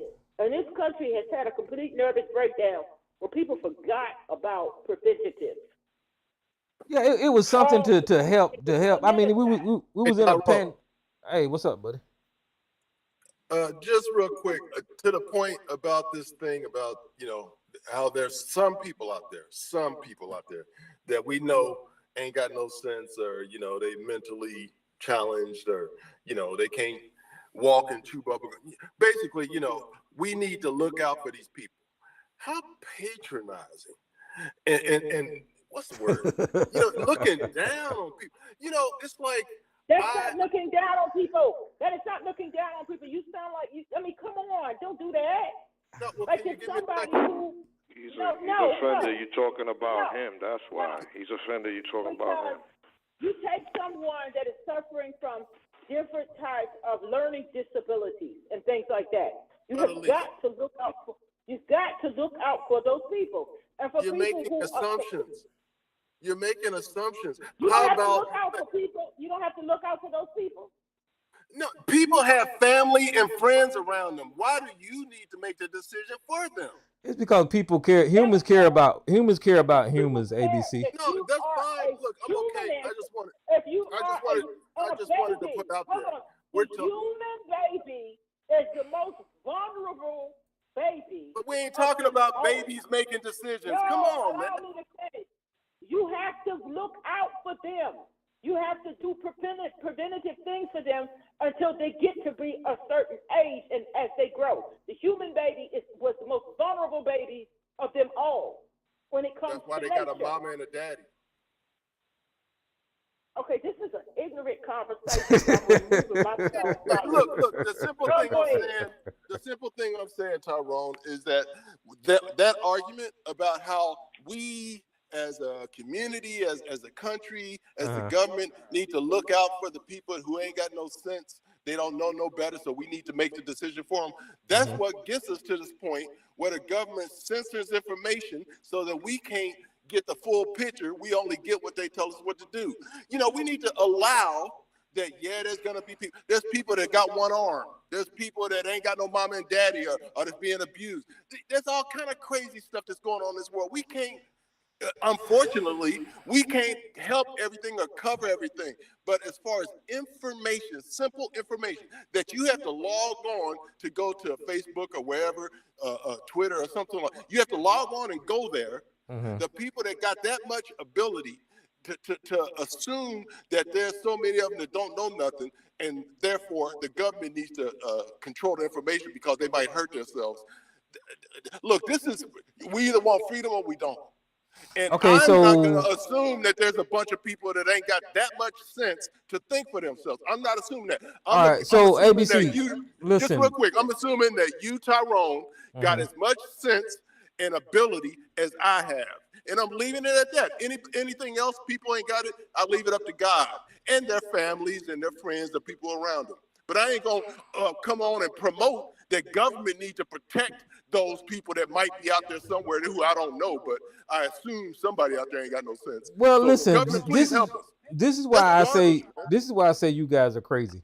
Because you live in a world every day where the government is protecting you. Now, whether you want to admit it or not, and I'll give you a couple examples, is that you live in a society. You're in your house. The government is protecting you without you even asking. The government is protecting you. Whenever you look in your kitchen and look at the FDA labels on your food, the government has protected you. Whenever you was being raised up and you got inoculated with shots, the government protected you. The government protects you when you go in your car and you pull that damn seat belt across your goddamn shoulder. The government protects you whenever you go down the road and there's a goddamn restriction on speed there. The traffic lights, hell, the asphalt that you drive on, the government is protecting you. And if you was this radical motherfucker, you wouldn't participate in any of that shit. You would go out and kill your own goddamn cows, kill your own goddamn chickens, catch your own fish, grow your own wheat, whatever. But you listen to the government when it comes to certain things. It's just that time period in history where conspiracies was running wild, you guys took a position of being anti-government for some goddamn unknown reason when the government has protected you your whole goddamn life in every walk of life. Even when you had children, that damn baby formula don't come out of nobody else's breast milk. It comes from a regulated place where they actually, have the government look at it so your babies can be healthy by drinking that formula. So it's y'all chose this one time to be anti-government, and every other time in your goddamn life, sir, you being protected by the goddamn government, whether you know it or not. And you don't have to acknowledge nothing that I just said, but because you chose that one time in history to be anti-government, it makes you sound silly. But go ahead, Look, Elisa. I acknowledge everything you Yeah, said. I just Can want to add this because I'm speaking to you, Tyrone. Mm-hmm. People probably don't know the history of natural gas. For people who have gas coming in their homes, back in the day, it didn't have a smell, and people didn't know. And a lot of people was all over dying from carbon monoxide. They had a school that a lot of people don't know the history of that blew the hell up because they didn't know it was leaking gas. And after that incident, I can pull up the story, tell you where it happened. People need to look up these things. How come certain things are the way they are? Why does gas have a distinctive smell?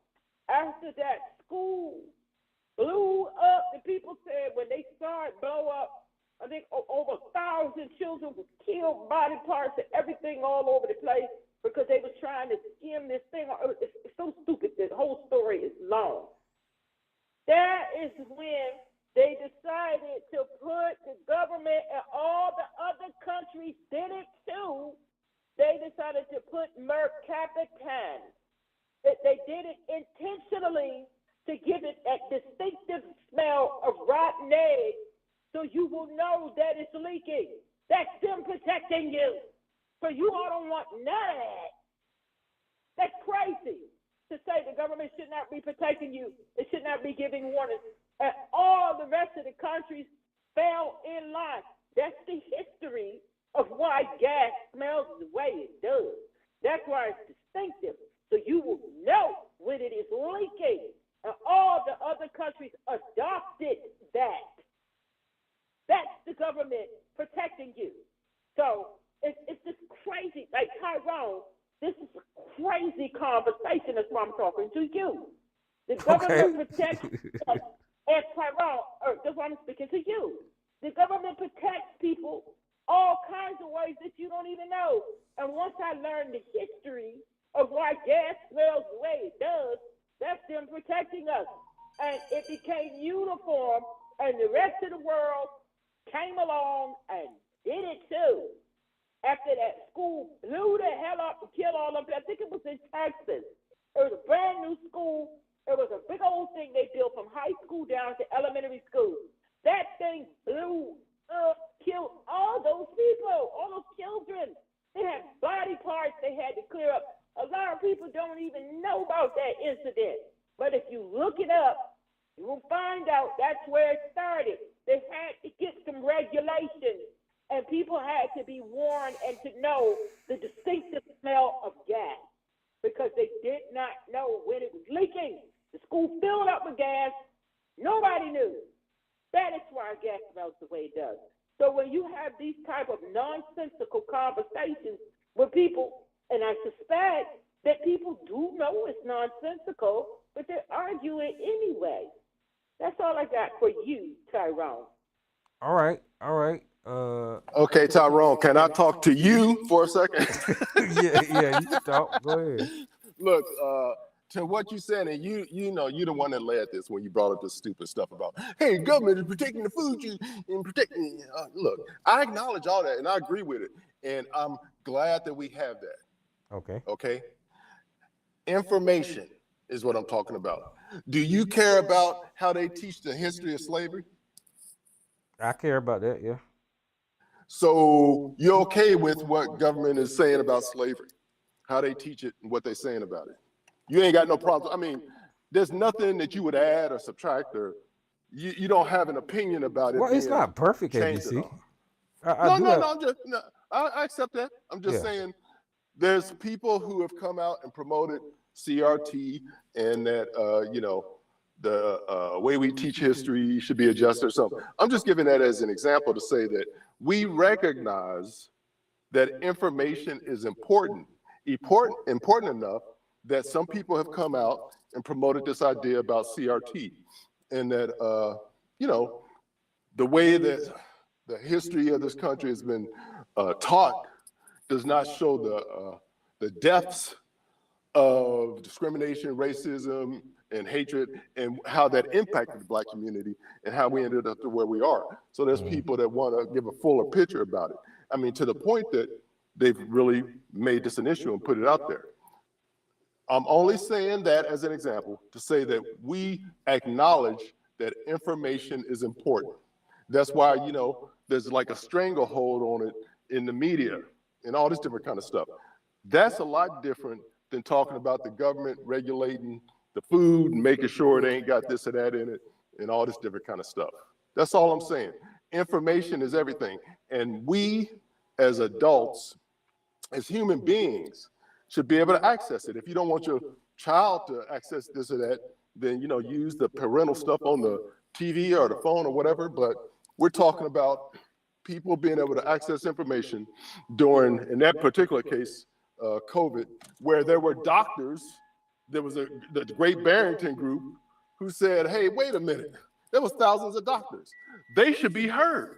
They're officials, they're doctors, and they had something else to say or to add to the information. But they were censored. And not only them, but a bunch of other people. And as it turns out, you know, things weren't, we learned that everything they were telling us wasn't exactly true, or there was more to the story. And that could have helped people. Particularly when you talk about mandating something, people need to be able to access the full information and not, I don't, you know, the way it was is I got to trust what you say. Man, get the hell out of here. I'm a grown ass man. I can think, I can make decisions for myself, and I trust that everybody else can too. And for those who can't, I trust that they have family and friends around them that can assist them. But I'm not so arrogant to talk down and look down. Well, you know, Tyrone ain't smart enough, so, you know, I need to tell him what kind of shit is that? I can't stand that stuff. And you've been doing that. And some of your people been doing that too. Y'all act like people ain't got a brain and shit, talking down to people. Well, what I want you to do, sir, is go back and play what you saying tonight, and you find out that your ass ain't got a brain. Listen, ABC, there is nothing wrong with society and human beings looking out for one another. And especially when it comes to a health condition like a pandemic, and we seen the mass deaths in this country, we sit up here and we watch the counter as people was dying in the hundreds a day and in the thousands a day. We literally seen that time go by. And if you're gonna sit up there and notice that fellow human beings are dying, and you're not trying to reach out and help, then there's something wrong with you. Whenever you came on and proposed that herd immunity and people exposing each other to one another, somehow or another that was beneficial, knowing that we're talking about a pandemic and a deadly virus, because you did listen to this information that you was listening to, you was giving bad information that you would not give to somebody that had the common cold. You wouldn't tell somebody that don't have the cold to go and walk around somebody with the cold because you know it's contagious. You wouldn't put nobody in no contagious environment and expect them not to get sick or whatever. But that's the mindset you guys had, because you was talking about herd immunity and licking doorknobs and all this kind of dumb shit. All this kind of dumb shit you guys was out there talking about, and it literally killed people. One of the first victims was Herman Cain, who died from this stuff, and other people that died from COVID that was exposed. And then you had people that got exposed and got sick and hospitalized, and their voices wasn't heard a lot, that got sick, and then they was like, well, I made a bad choice by not getting the shot. I would never do that again. You heard people like that too that actually learned their lesson. But you guys stay stuck on stupid, and you still stuck on stupid because you still promoting the same dumb shit, even though you can I say this real quick? And even though you know millions of people died from that shit. Go ahead. Okay, I got just real quick. All I'm saying, man, is, you know, you mentioned Herman Cain, you gave some other examples. Those people are individuals, they have autonomy, and they get to make their decisions. The decision you make don't mean it's gonna be that you're right, but it's yours. You make the decision and you live with the consequences. That's all. That's true freedom, man. And that's me recognizing your freedom and recognizing your ability, your humanity. Okay, so what you're telling me now, if you see somebody standing on the edge of a building getting ready to jump off and commit suicide, you wouldn't want to stop that person. Yes, I would. Yes, Okay, I so would. right there. So Herman Cain was on the edge of the building. I wanted to stop him. I wanted to stop him. That's according to you. That's Huh? according to you. Look, during that time, nobody knew what was going on. We were all trying to figure it out. That's the whole point. When government was telling us one thing, and some of us didn't like what we were hearing. It didn't sound right. It didn't make sense. So for you to try to analogize that to somebody standing on the top of a building, get ready to jump off, that's some bullshit, man. What you come up with? No, the reason that I use that analogies. analogy is to show that humans care for one another, and you just proved that. I agree with that. I agree with that. Okay, so us caring about somebody catching the virus is almost the same as somebody jumping on off a side of a building. We care. That's to the extent that I'm talking about, is that we care about each other. That's it. Well, that's in your opinion. That's in your opinion. I totally agree that we should all care for each other and want to help each other. All of that's fine. But don't take away my ability to search out information here and there or to communicate other information. People can make the decision. That's all I'm talking about is the information. You trying to limit information because you in your head believe that you smarter than everybody else. And some people out there too stupid, they gonna kill themselves. Yeah, like that whole bleach thing. It's the end of the world because you said something about bleach. People killing themselves. Man, fuck that. If they that stupid and they ain't got nobody to help them make a decision, then that's life. Life ain't free. Life ain't easy. Life ain't safe. That's life. And you're a grown-ass man that was in the military. You know the better than that. So But you promoting all this life is also about life is about caring, and it's about helping your fellow human and educating them and giving them the information so they can do better in life and not end their life as it is. That's just crazy to sit up here and say if they go over there and jump off the building, then fuck them. Then that's basically what you're saying. Okay, Mr. Bleeding Heart. Okay. Hey, I got to get off the line, but I'm listening though. Okay, all right, and that's an example of the damn stupidity that you're up against whenever you talking about people from the right and the conservatives and the mindset that follows the Republican Party nowadays is that they're stuck in their brain on I don't know what the hell. And I think that this man in his life at one point in time knew better. He had to know better coming through elementary school and middle school and all that. At some point in time when he got grown, something happened. And I don't know what that is. But guys, I'm pretty sure all of y'all heard about P. Diddy. Oh, damn. P. Diddy is in jail now. And that guy, we all knew it. We all knew that once this stuff started spilling, it was over with for that guy. Especially whenever they have evidence and then they raided his house and then they got all this evidence and now he's locked the hell up. This is a Vibe article that says Diddy parties inside the fallen mogul's star-studded Sorrid. I don't know what that word is. Sorrids. Anyway, talk about me later. It says Sorray. It's just a big part, big swing ding. That's all. Oh, you said Sorrays? Is that how you say it?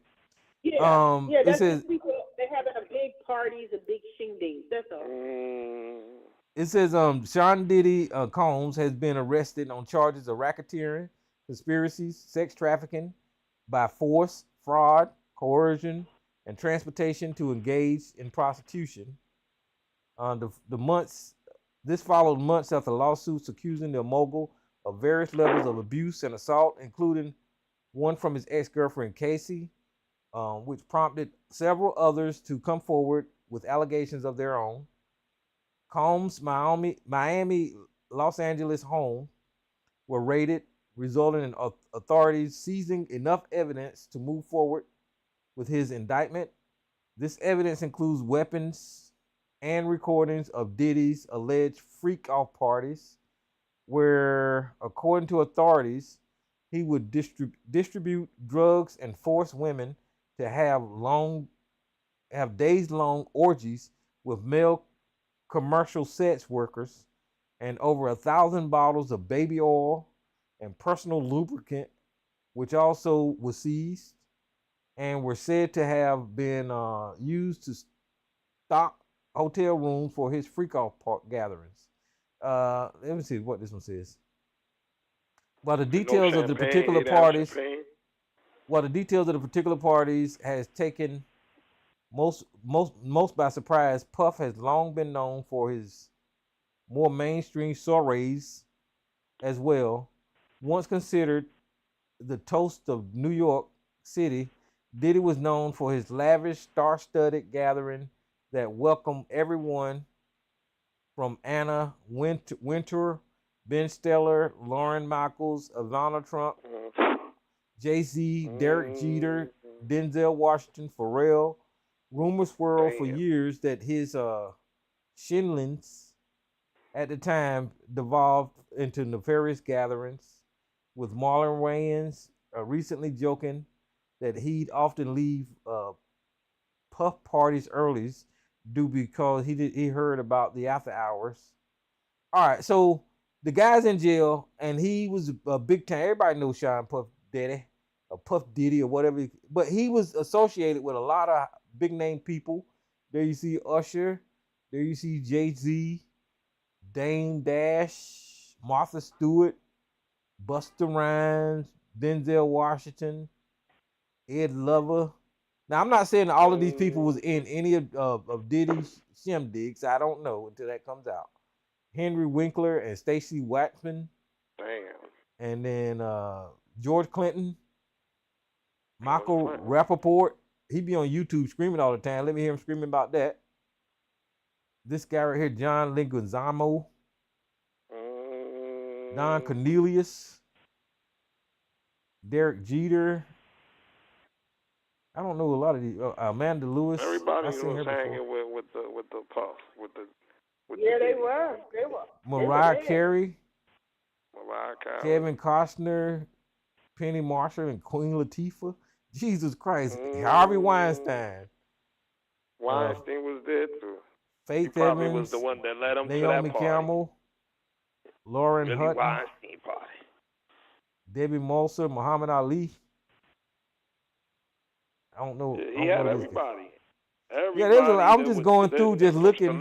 From top notch to A-listers, B-listers, from the movies, from the TV, from the music, or anybody that was in business you could think of and living in the that type of world of entertainment and getting a paparazzi and going to all the lavish parties. They were there. They passed through. And some probably was in the wild parties too. The thing is, it's no shock that he was wild and there's wild shit going on in entertainment. The thing is when there's illegal activity that is, violating people's rights, that's when it becomes a problem. So they said Ivana Trump, on that Donald Trump wife that he buried? Yeah, she's been to his parties back in the day. Remember, that's why I said, listen, Donald Trump, as much as people in hip hop, black artists wanted to be aligned with him and wanted to think that he was luxury, he also wanted to align himself around the black moguls. All right, he wanted some type of reputation, and he's all about fame and people acknowledging him. So him being around the Puff Daddies and all that, gave him some clout, if you want to say. Let's not get that twisted. And yes, Donald Trump, Ivana Trump, not probably Ivanka too, were at the parties. They were at the parties. Were they freaking off? I don't know. Maybe, maybe not. Well, yeah, nobody can say that right now. I mean, if it come out in the court depositions or whatever, what somebody did, then we can say. But Tyrone, I'm gonna have to take up for my could be my husband one day. Oh, Denzel. I knew.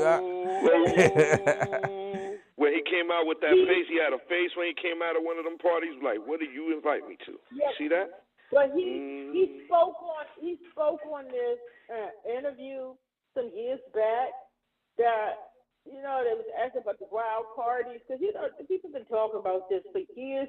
Wendy Williams back when she was on radio. We're talking about them parties.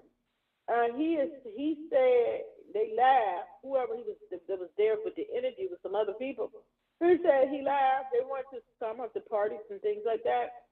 He said, but his rule was always once they get a certain time of night, he was out. He left, and they asked him, well, why? He said, because you hear things. And he said, you're never going to have my name or me mixed up in none of that. You go when it's just the party, but when some things you know it's going to probably The after turn party, I'm out. Yeah, I'm out. And I think a lot of celebrities, they put all these people's names out there. A lot of them celebrities they did some of the same thing too. When it got to be a certain time, they heard and they was like, all of this stuff gonna blow up one day. And you ain't gonna have my name in any of it. So I have to take up for Denzel in case one day we get married. So there you go. Well, no, I don't know. You heard about people who's actually making these claims and all that kind of stuff. So unless something comes out, you can't blame none of these people because it's Hollywood and they go party with each other or do whatever they do. But Diddy was just a bad person. He's just a bad individual. He was the party guy, and a lot of them people, the ones who left early, when they would go to the things, some of the things, they were right to do so. Because all of those who partook, he got y'all on videotape. And the feds probably got it. Well, yeah, because they had to go arrest him for something. They've got some hard evidence if they lock that man up, and he can't get bail either. So he's in jail now. So they got some shit on him. What he was coercing and threatening witnesses and stuff. That's the main reason why he didn't get bail. It's because they were tracking him, tracking his phone calls and people around him. And some of these witnesses, one of the witnesses got 100-something. First they said 50-something phone calls in one day, and they said it was 100, and it was coercion and calling all in the middle of the night. And other witnesses was receiving calls and stuff like that. That's why he's not getting no bail, because when you start trying to coerce witnesses, threatening. That is one thing that will deny you bond quick. Well, that makes sense. If they're able to prove that. If they can prove that, and that's why his lawyer now was like, we put up these houses, $50 million, surrender all of the kids' passports. We're going to hire a security team to make sure no cell phone, no internet, because they reported all that from the case. So I just took the time to listen. We'll do this, we'll do that. So he will not. But dude, I mean, we got to prove you all were calling witnesses as late up to a couple weeks ago. That will get you denied bond every time. That makes sense because if they got all their witnesses set up and all that kind of stuff, and they expose him to this guy out on the street threats, then they're gonna jeopardize their case. So yeah, they need for him to be shut up. They don't need for him to reach out to nobody. They don't need for him to use his money to. And it don't take much. He gonna hire the security team. Yeah, it don't take much because he has other people working with him and helping him with the coercion and calling these people and stuff like that. No. Yeah, allegedly he was really terrible because there's rumors allegedly that he killed Kim Porter, and he blew up somebody's car and all this kind of stuff. So Kid Cudi. Yeah, Kid Cudi. A lot of deaths and things, and like that guy that got locked up down there, I think it's in Vegas, for Tupac's thing. Yeah. I mean, those rumors that go around for years that Diddy paid, paid the money. That was a hard hit by him. Well, yeah, that's what I kind of, as soon as that came out, they made an association with Diddy and Tupac and Biggie. Yeah. But it kind of died down, But ever since then, I was looking at Diddy like, I looked at Diddy ever since then, like there's something going on with this guy, Yeah, and you know what? I believe all of it. Maybe not all of it, but I believe maybe 90% of it. But it's what you can prove. Yeah. So the fact that the feds is going all out like this, and what he's being charged with, like they said, it's ongoing. And I'm sure other indictments is going to come, but they're still investigating it. But what he's being charged with, they got that. They got that. They got that to be able to convict him on that. And that's why it's open. And whatever else is involved, they will add to it. but they got him on what he's being charged with. They got him on that. The conspiracy and kidnapping and sex, all of that. They got him on that. That's why they went up in the prices, got all the videos, and got all the stuff. They got that information. They got that. So we can just believe they got that. The other stuff, they have to be able to prove it. But see, this is the thing. The black community have been discussing Diddy since that shooting that went on back with him and J-Lo and them at that club. The black community has been openly discussing that. Then when social media became a thing, the black community has been openly discussing, going up on Vlad TV. They got the mic talking about what went down with Biggie and Tupac and naming. And the guy who's locked up now, he was running his mouth, but he was locked up. But he said, yeah, he was the one that say, how it is. That's openly discussing it. So the feds had their eye on him for a long time. But y'all just now catching up when people have been openly discussing this man. Wendy Williams was discussing him back in the 90s on her syndicated radio show. Now, was she saying everything that came true now? All of the stuff that she put out back then on her syndicated radio show, because I have watched they pulled up all the receipts and some of the old recordings and things and stuff that she was put. Because Wendy got threatened by them. And got threatened by them. But she continued on. Yes, Wendy was right about all of it. And that's why Wendy Williams was trending online, because people was like, what would Wendy say? That's what was trending. What would Wendy say? Wendy was on the money about that stuff back on her syndicated radio show. That's back when Charlamagne worked. And he spoke on it on his show. He said that stuff, Wendy, he was like, because she would only speak on stuff. Like they would bring her things and people leak her stuff. She would go, okay, I don't believe that. I can't believe that. I believe this. I believe this. Okay. And he said, and some of the stuff that people would bring, she wouldn't touch it because it sounded a little too far-fetched. But he said, I was there.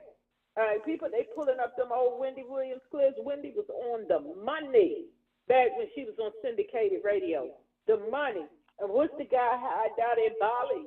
She was telling all his stuff. Wendy was on the money. Wendy used to get that info right when she was on the radio.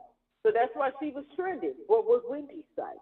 So she was telling this stuff back in the 90s about them parties and what was going on. Well, it's crazy how people didn't believe, or even if they did believe, I guess nobody wasn't interested in following through with it. They allowed it to happen. They allowed it because he was protected. But once you lose your protection, then all the stuff hang out. And then it's time for you to get got. But a lot of this stuff that is going on, people talking about, now this has been an open secret. People have been talking about this for years. And it's just, it's like R. Kelly is another example.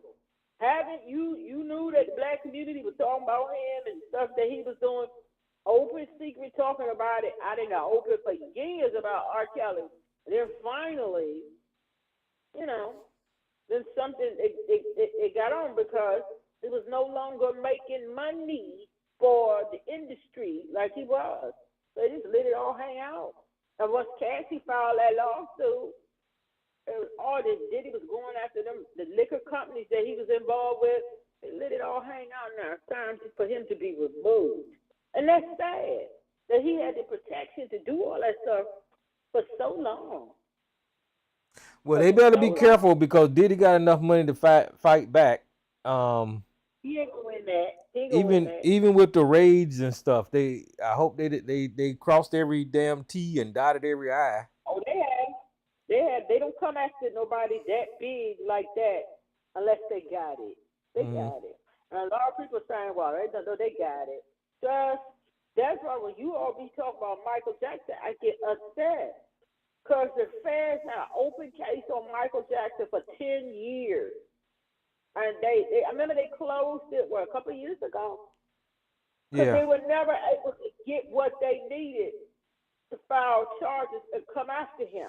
Well, that's So what they can Diddy. close That's it. what Diddy is stupid. He actually made tapes and he had Yeah, he made non-disclosure agreements and paperwork and all this kind of stuff. I'm like, Joe, and kept Lord. the stuff. And kept the stuff. Yeah. And then they went, they found, and all them videos and stuff, like they said that they got, that corroborated all that, this corroborating a lot of stuff. They got the stuff.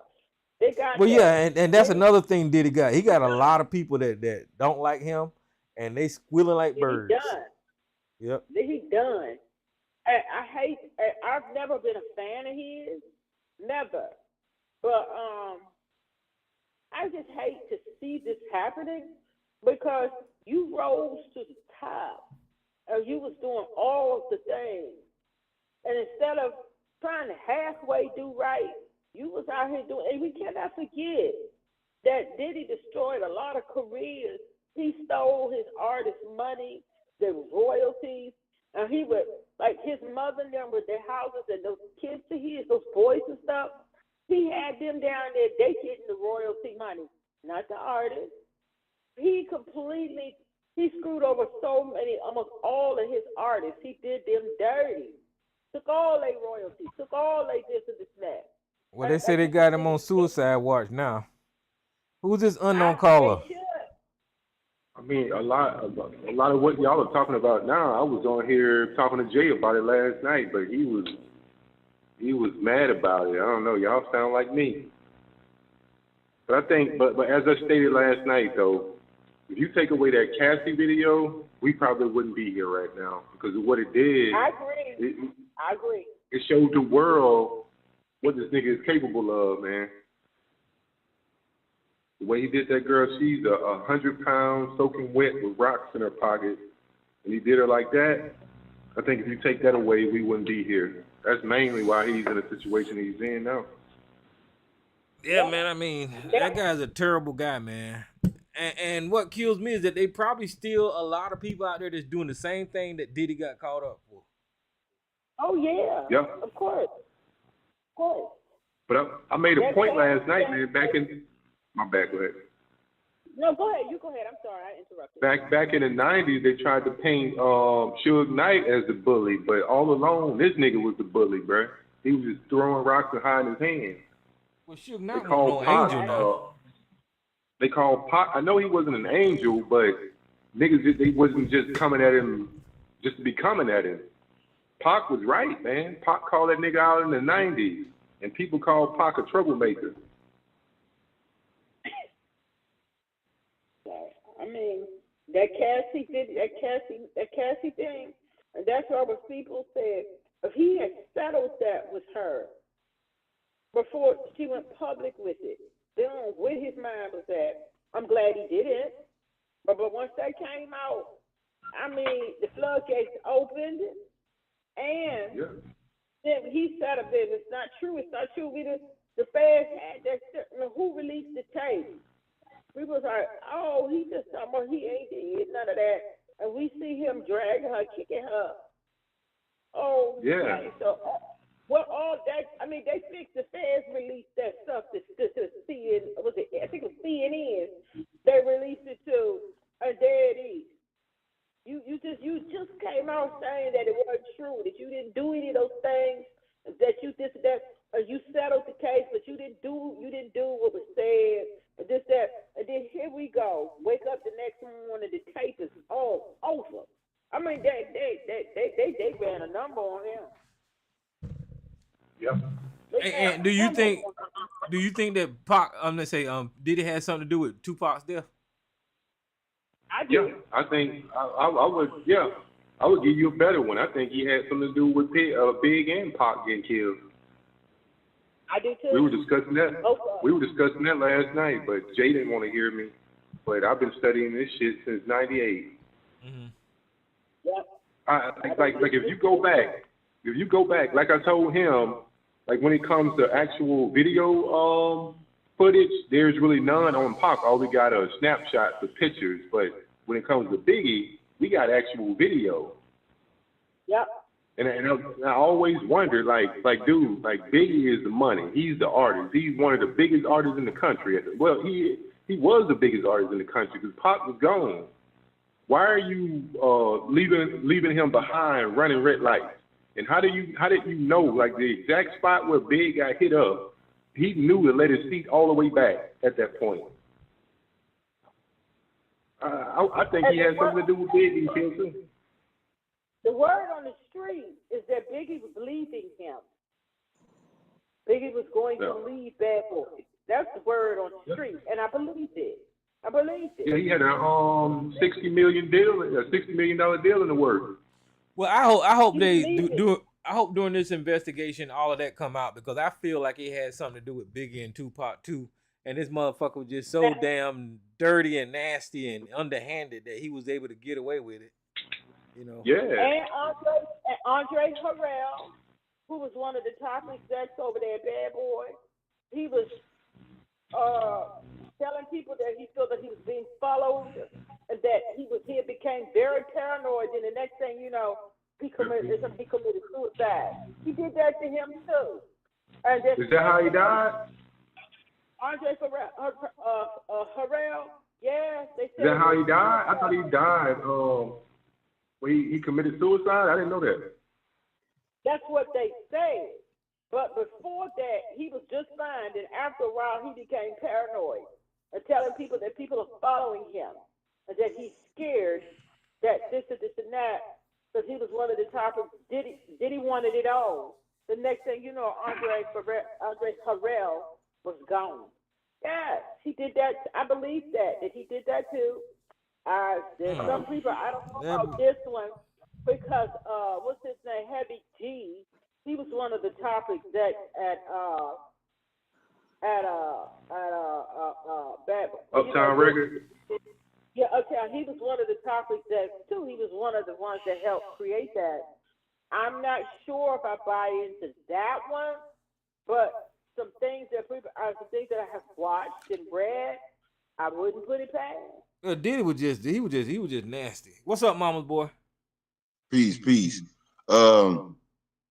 Yeah, everybody that started at Uptown, there's only two people still alive. That's Diddy and Al B. Sure.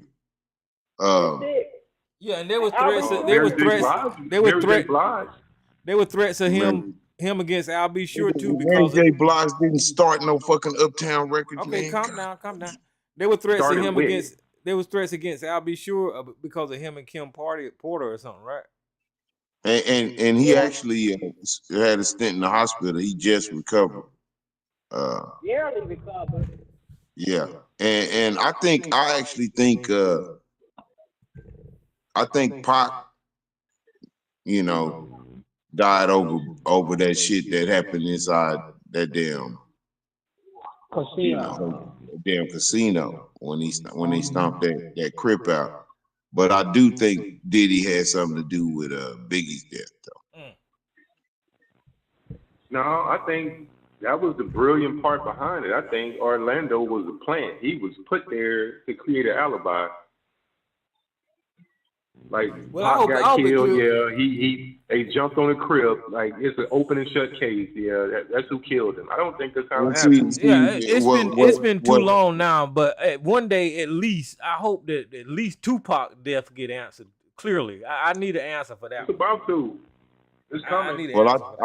I think, in like I said in that Tupac thing, I think that was just, that was beef. Because the very nigga that they stomped out was the nigga who shot Pac. I mean, it ain't really hard to put that together. As a matter of fact, when you look at how it had went down, Keefe D was in the passenger seat in the front, and Orlando was in the passenger seat behind Keefe D. And the guy that was closest to Tupac wouldn't take the shot. And Orlando took the gun and took the shot from across the car. So I mean, it sounded like beef. It sounded like that's a story that's a story they told, bro. But Keefe D, that's the story Keefe D told. Exactly. I think he's the trigger man.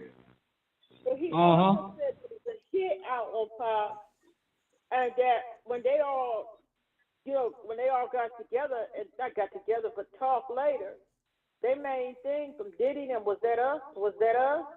And he was like, yeah, it was us. I'm happy you remember all of that. Exactly. So Keefy D, he admitted all of that. That yes, there was beef. Yes, there was beef, and he did stomp. But that guy's dead now, so he did stomp him out. Keefy D's nephew. He did. And I felt like there was something personal in it, yeah, because of the way Keefy D said Tupac got everything he deserved for putting his hands on my nephew. He wasn't no just regular nigga. He was a boss. Let me see who this caller is. Who's this caller line open? Oh, go ahead, T. I'm good. Okay. I'm good. What's happening, good? Hey, how's that? What I don't get is, like, why did the actual gangbanger, like the nigga that came over and whispered in Pac's ear, that was the nigga that Orlando snatched his chain like a week prior, I think. Instead of him handling his business, he came over and got Pac the artist. It wasn't his chain. Even Suge Knight even put that to bed. It wasn't his chain. It was somebody else's chain that got stole at a mall like a couple of weeks prior, and the nigga was walking around wearing it. Let me ask you, let's say it is the case. Why would an actual gangbanger come and get a non-gangbanger to go handle Tupac talked a lot of shit, man. Tupac talked a lot of shit. So that could be a thing. Oh yeah. Well, not to mention Tyrone. It's a death row chain. So why would you go get anybody else but somebody at death row? I'm not saying that's a reason that they should go after him, but I know Tupac didn't keep his he didn't hold his damn tongue one damn bit now. Yeah, it's a death row chain. Somebody see a nigga with a death row chain on, you gonna go find somebody at death row. And probably Tupac was right there, nigga. So you gonna say, "Oh, Pac, nigga, there go the chain." I gave two scenarios last night, Tyrone. There's a call. There's a phone call between Tupac and Monster Cody. You know who that is, right? No, but go ahead. He's an ex-Crip. Okay. So basically, if you listen to the call, Monster Cody was trying to get into like some black nationalist type shit what Pac was in. And Pac was trying to become a gangbanger. Like at that time when Pac got shot, he wanted to be he wanted to transition into a gangbanger. And if you listen to that call, it tells you everything. I'm telling you, bro, you listen to that call, it tells you everything. The nigga should bail the nigga out of jail. It was only fitting that the nigga goes super hard for death row. And you gotta pay attention to the timeline. Suge Knight, can I finish, nigga? Goddamn. All right, well, calm down. Yeah, Suge Knight rep Pyru. He ran around, act like he was a blood. He named his damn dog Damu. He rep Pyru, and that's Bloods. So it just makes sense that Pac get bailed out of jail, get his fucking lawyer paid for by Suge, and get signed to death row. He gonna go extra hard for death row. As a matter of fact, just before he died, he was leaving death row. That was the rumor. He was done with death row. He was leaving death row. He was done with all that Pyru shit and all that bullshit. And he started talking politics. He started talking about, running for president, creating a third party, running for president. I mean, all that shit is out. You got it back. Maybe towards the end. I ain't buying into Tupac wanting to be a gangbanger. Did the nigga rep real hard for came out of his mouth, man. What are you talking about? I'm coming around the corner. I know. Just let me finish. Thank you. So for Tupac to want to be a gangbanger, nah. I don't think it was that. I think he rep real hard because Suge got him out, so he was doing extra. But as soon as the nigga got out the contract, the nigga was trying to bounce. So I don't think it was no gangbanger shit there. Oh, I'm telling you, man, you got to pay attention to the timeline, bro. Prior to him getting shot at Quad Studio, man, he was on some pro-blackity black shit. The nigga actually stopped his car and helped a complete stranger. He saw a black man getting attacked by white guys and jumped out and helped him. And the black guy who he helped didn't even come to his aid. He became discouraged after that shit, man. He was like, damn, I'm on this blackity black shit, and a black man was about to kill me. Like, he was, because you got to keep in mind, he was young, man. That was a rude awakening right there. That's when Pac turned up, man. Go back and look at it. Go back and check that call out, bro. I'm telling you, man. Do you think J-Lo was involved with P. Diddy stuff back in the day? I know she got a whole new image now, and with Ben Affleck, and she's all Miss Hollywood. But I'm saying back in the day, you think she was doing some of that dirty stuff too? She gonna have some. I think they gonna call her. They gonna call her. No, I don't think so. I don't think so. But MJ, I know. What are you talking about, MJ? I know his mother was a Black Panther. Yeah, he was on some blackity black shit until he got shot. Tyrone, didn't you ask about? You gotta go with the timeline. Didn't you ask about J-Lo? Y'all talking about? No, I'm responding to MJ in the chat. My cousin, my wife's cousin. Yeah, your wife's cousin. Y'all talking about? My ex. I said my wife, my ex-wife, my ex-wife. She's my ex-wife. Yeah. Okay, all right, Tyrone. I'm not married no more. I mean, she was there during the Shine incident, so Yes, I don't think she was knee deep in that stuff, but that whole club incident, she knew more than what she said. She did more of an involvement. She smuggled the gun in her purse, and so she needs to be called up if they reopen that case, that Shine business. She needs to be called up and answer some stuff about that. And I keep seeing Jay-Z and Beyonce name dragged in with Tupac. Do you think they got some dirt with them? No, I don't know about that one. I think Jay-Z and Sean got some dirt. Oh yeah. Yeah. I think Jay-Z and Puffy got some dirt. Yeah, but MJ, go ahead and call in, man, because I don't want to just be off topic on the call. I get all of that. I know his background. Type it in. That way you don't have to fuck up the call. Type it in. Call in, MJ. Oh, cuz called in to go to sleep. That's all good though. I'll open his mic in a minute. Oh, is that cuz? Is that Jay? That ain't me. No, that sounds like some. Hold on, sound like some people. Yeah, that ain't people me. are considering how young Pac was ahead of his time, but they're not considering how young he was, man. Yeah, I don't know what that noise is. It sounds like some type of electronic stuff. Yeah, it sounds like some people. Yeah, when you put it on, cuz. Come on, man. I did blame you, man. My bad. I'm sorry about that. Got you, love you, bro. Yeah, but there's a whole lot of stuff going on. There's a whole lot going on. Now look, that's just like who was this white guy used to have them parties like that? I can't remember. But Hugh Hefner, he used to have parties like that. Remember Hugh Hefner? Yep. But they let him. They just let him pass away. They let him get old and die without calling him out on crap. Right about that. And he had all the same kind of hunky dunky what was going on with Diddy. I think the thing about Diddy was Diddy got too above himself. He got too arrogant. And then when you start treating people like shit and start, that's when the shit comes back to haunt you. Well, see, people like Hugh Hefner and I'm gonna put Donald Trump in there too because he do the same shit. Yeah. Is that they don't treat the people that's got a little bit of power bad. Diddy treated everybody bad all the way up the damn food chain. They treat the people that ain't got shit. They treat the low class people bad. That's the way they get away with it. So they don't nobody listen to them people. Man, Diddy pissed off somebody, some handler. He pissed. Hey, Tyrone, we sitting over here talking shit. It could be Hustle Simmons. That made the nigga have to leave the country and shit. Hustle Simmons could be putting that nigga up on the chopping block.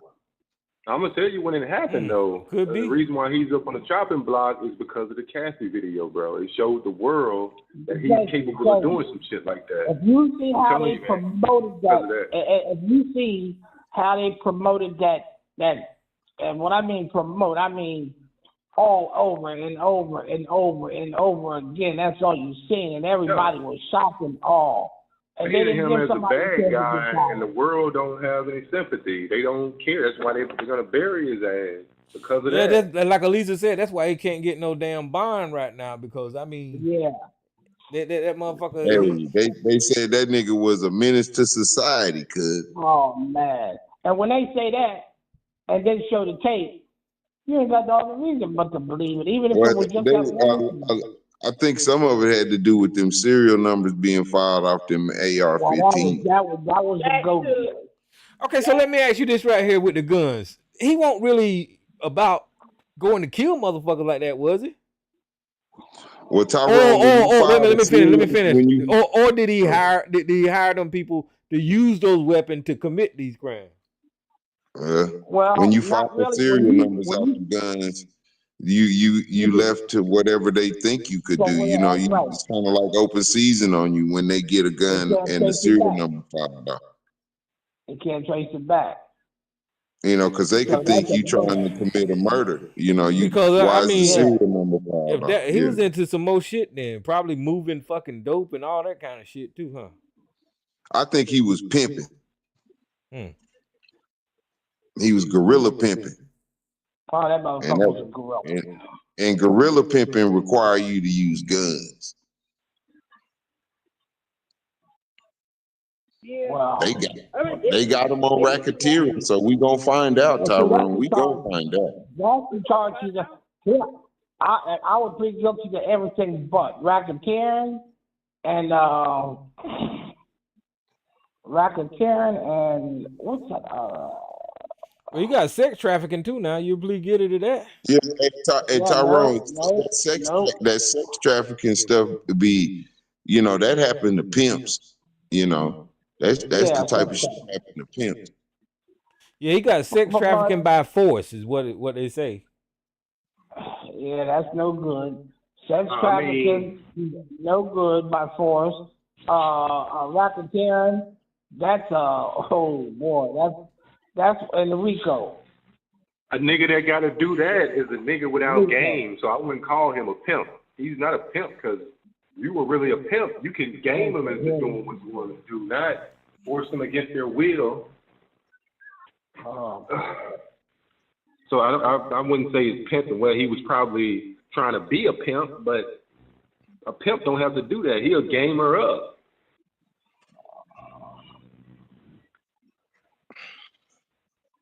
I don't know. Hey, so now we changing definitions in the dictionary now. Yeah, a pimp still get all of their women doped up, drugged up, dependent on drugs. Exactly. And they beat their ass too. I think the wrong word was used. My bad. Go ahead. But it turns into something else, and then they got them. That's how pimps work. It's the same thing. Diddy was doing the same thing, offering, sneaking, putting drugs and stuff in people's drinks. Then before long, you got them. And then you got them on video and doing all kind of stuff. Exactly. Well, that's how the pimp game works. That's how the pimp game works. Yeah. You get a person mind when you get power over. What broke people don't get is like we sit back and dream about money. Like, oh my God, I wish I had $1 million. And when you get money and you get used to money, you're gonna be bored. You got all the cars you want. You got all the houses you want. Like you're gonna just start doing this. Is how niggas end up doing creepy shit like what he did. Yeah, he could have. No, I think P. Diddy is a product of his environment. And he's a product of his environment. I tend to believe Gene Deal when he says, you know, Puffy is only exhibiting learned behavior. Shit he learned from Andre Harrell, from Russell Simmons, from Clyde Davis. I agree. He's just doing what he learned watching them motherfuckers. And wasn't his father something like that? Wasn't his father? He worked for old boy that worked for Frank Lucas. Yeah. Yeah. I think he was a snitch as well. And that nigga obviously was pimping. I mean, Nicky Barnes ran a strip club. He pimping. Yeah, he had a couple extra rooms up there.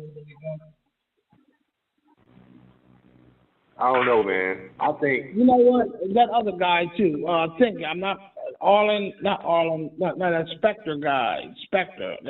Remember? He died. White boy. Yeah, he was all into that shit too, wasn't he? Yeah, all the motherfuckers into that shit. There's a lot of memes going around. I don't want to put his name, but I haven't heard of anybody with all these.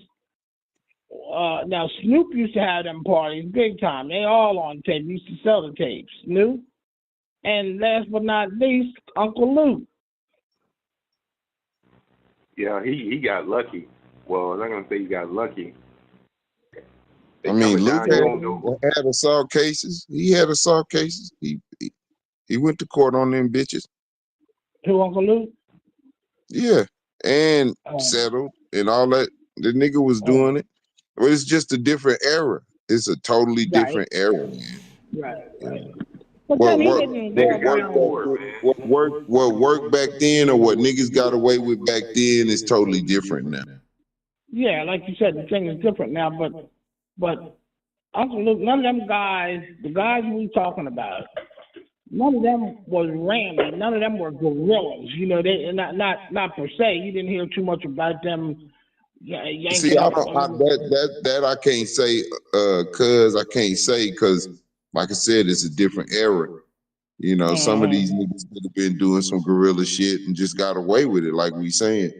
You know, I mean, hell, you know, Harrell and Simmons had stories to tell that they got to do shit with impunity. You know, nobody fucking fucked with them niggas because they came up during the era when, you know, motherfuckers was getting away with it. But it ain't, them days is gone. Them days of getting away with shit is gone.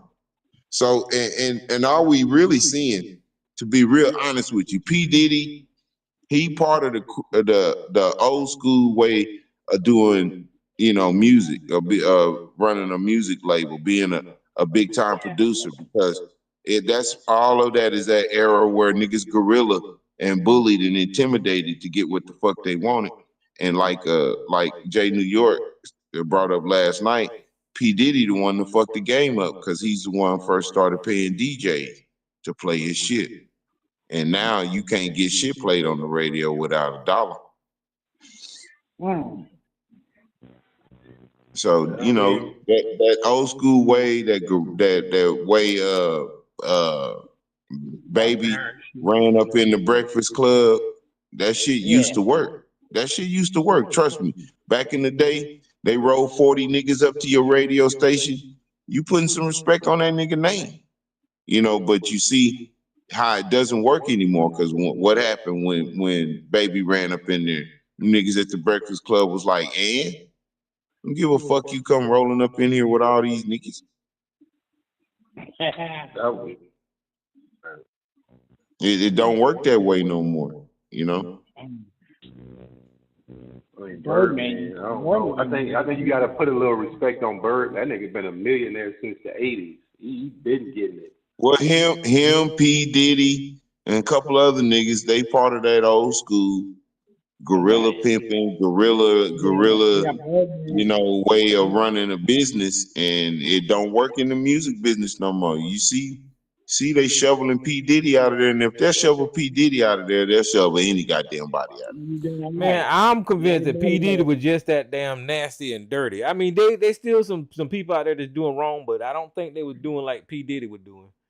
I mean, I think he took it to the next level, but Tyrone, he ain't no different than some of them other motherfuckers that's running shit now that we ain't heard of, you know, the Jimmy Iovine's and shit like that. I guarantee you, he learned all that shit from them motherfuckers. all that behavior, how to swindle contracts out of niggas, how to treat your artists, and all. He learned all that shit from them motherfuckers. Yeah, but there was something wrong when I was reading that how many bottles of baby oil, 1,000 bottles of baby oil and personal lubricant. And what the hell is all that about? Yeah, but why? What was that? That's Was part there of something in business, there? nigga. But wait. That's part of Was business. there? What was there in there? Was this his product? Why they kept talking about it like it was illegal?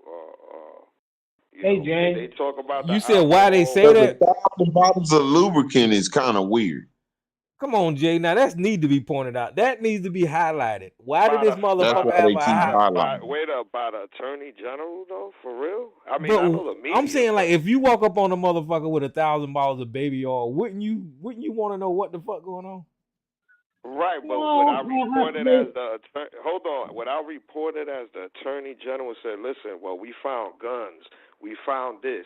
So, tell me how many bottles of champagne they found, how many vials of cocaine or whatever. They didn't talk about that. They highlighted that shit like it was something illegal, or it was something that he was making money It was off of, embarrassing. or it was his product. Yeah, I don't know. they just thought I it think was embarrassing. embarrassing. Yeah, they thought it was is embarrassing. weird now. Well, I guess they put it in there because they coupled it along besides the freak offs because they said that and that's something that's something. Hey, now listen, y'all know Mama's boy out of there. Y'all talking about 1,000 bottles of lube and baby oil. If he's using these freak offs to compromise, people, that's part of his business. You would want to make sure you have enough lube and baby oil if you catching all this good material, recording motherfuckers in these freak offs. So I mean, it doesn't kind of look so crazy once you think of it like that, does it? Hey, you don't want a dry situation. How about that? Right. Not for your freak off. Well, nigga, all of us know what this damn baby oil is for. Go ahead, Elisa. Y'all let Elisa in there. No, I was just gonna add. Y'all have to think about it also. A strategy. They going in for the kill. What you mean? They're gonna make them sound crazy, yeah. No, to make him sound crazy, they gonna tear up his whatever. Yeah, they going for that man life. They going for that man life. They going for the kill. That's why they put that in there. They trying to completely destroy his reputation. His reputation being destroyed. But by adding and saying that's when they start doing stuff like that, they going in for the kill. I think that's the only reason he's trying to bail out. He's trying to bail out so he can commit suicide. No, I don't think like. No, it's like Elisa said. If he get out, he'll intimidate them witnesses. That'll throw their case off. Yeah, that's why he's not better. Going in for the kill, they're playing hard. I think he's done regardless. About right now, he should be too smart for that. They're trying to destroy him, so that's why you put out stuff about the baby oil. That's why they released that tape with him beating up Kelly. Cassie. They playing hardball with him. They're like, when we finish with you, you's done. That's what that is. That's crazy. P. Diddy. I'm telling you, man, like I'm gonna create a meme. Like I see a lot of memes going around, but I don't see none that Pac was right, man. You need a good meme that says Pac was right. Somebody create that. He was right. They made my boy out to be a troublemaker. Go ahead, my bad. No, go ahead. No, I agree with you. I just hope a lot more stuff come out. I just hope a lot more. What they say is open. It's an open case. It's flowing. So it's still investigating. So, I mean, where this thing going to end up. But I will say this as it relates to Diddy, because I never could stand him. But when I heard the reports, and people be leaking stuff out of them prisons, out of those lockups and stuff like that. Probably, for money, cash, TMZ and them kind of places and stuff. Like they were saying that he's going through withdrawal. I believe that. And that he's just like in a daze, and his lawyer and want him moved to a different facility that's better. It's better to be able to deal with that withdrawal and the different things he's going. They got him on suicide watch. I don't want him to do anything to himself. I want him to face the courts and face the justice. I don't want him to do anything to himself, and I don't want anybody to do anything. Look at what was that? What's that? The other dude that got killed up in there. Weinstein. Yeah, Epstein, Jeffrey Epstein. Jeffrey Epstein. Yeah, Epstein. He got killed in MDC. Nothing like that happened to him. I want him to face the trial and face the justice for them to show everybody what they got, prove it, and sentence him. I don't want anything for him to get killed up in there or for him to commit suicide. I don't want that because there's really nothing to talk about though. Cause no, but one thing I know. Justice serve when those things when that happens. So no, I don't want that to happen. And other people talking about they don't care. Let them do this. Let them. Justice really isn't served when people take that way out. Cause look at Epstein. Come on now. Gene Deal put that out there though. So his ex-bodyguard put that out there.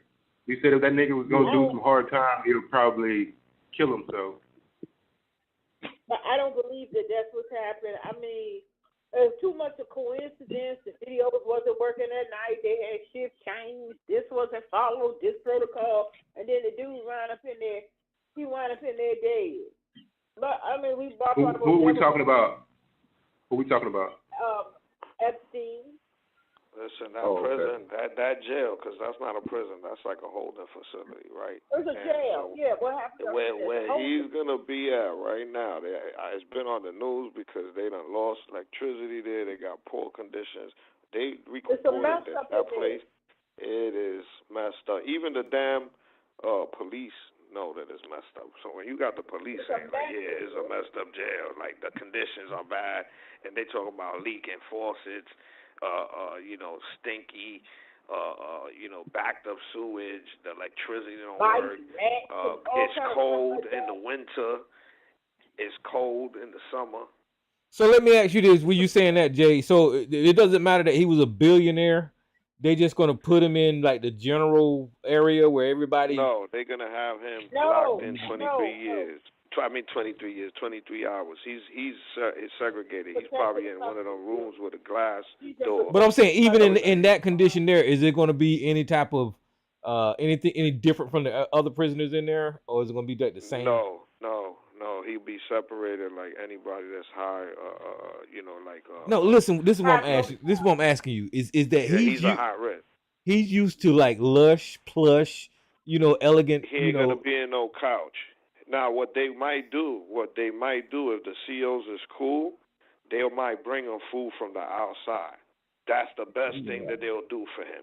And they'll put him in a cell maybe by the TV where if they have like a little desk outside, like that the cops be having that, they might put him, they can put him somewhere. It depends. But he's not going to get nothing extra but maybe some extra food and more surveillance. Yeah. Well, the reason I ask because he living in hell right now, being taken away from all that. They might bring him some Red Lobster. Like it's possible, like he could make it happen. It depends though. If the CO is cool and take it, it's like No, I'm saying living in luxury for so long, and then all of a sudden. You getting all that shit getting taken away from you. No, if you think about 12 years a slave or whatever that was, where that dude was living up north and living the life, and all of a sudden he was down south and in chains. That's kind of the extreme that Diddy is going through right now. Who's this unknown caller? Oh, this is Miss Lady. I had to leave and call back in. Hey, you talking about Diddy? Yep. Poor Diddy. All he had to do was be halfway right. You know what I mean? Yeah. He couldn't even be halfway right. Yeah, it's true. Too late. Right. Too late. Yeah, I mean, like I said, he going through hell right now because he was rich and now he's in jail. So Listen, the most he's gonna get is, like I said, maybe some TV, right? He might even be able to. I mean, depending though, that's stretching it, but he might even have access to a cell phone, right? That's And the the weird thing, best. That's the Hey, best that they gonna Diddy do. got enough money to live like a king in jail. Yeah. I don't. no, but he got to He get. ain't living like no he king got to in get that there. jail. He got to get there No, first. I'm That just jail saying. is Listen to me. horrible. Well, living like a Wait a king minute, is hold different, on. right? Listen, Living he like got. a Wait a king minute. is different in there. He got to get there first. He's not there. There's still a whole process that he needs to get to he's go in New through York right to now. get He's to in where New he can Jersey. live like a king. Right now, he's going through the process, and they ain't gonna do nothing special for him doing this process. Well, look, right now. No, they say that jail, the conditions are atrocious. They said they had maggots in the food, and it was just, he gonna die. smells. It's like a horrible. But horrible Tyrone, I'm telling you, jail. I'm telling he you gonna die. what I know. Diddy I'm gonna die. tell you what I know. Them conditions can be fucked up in there.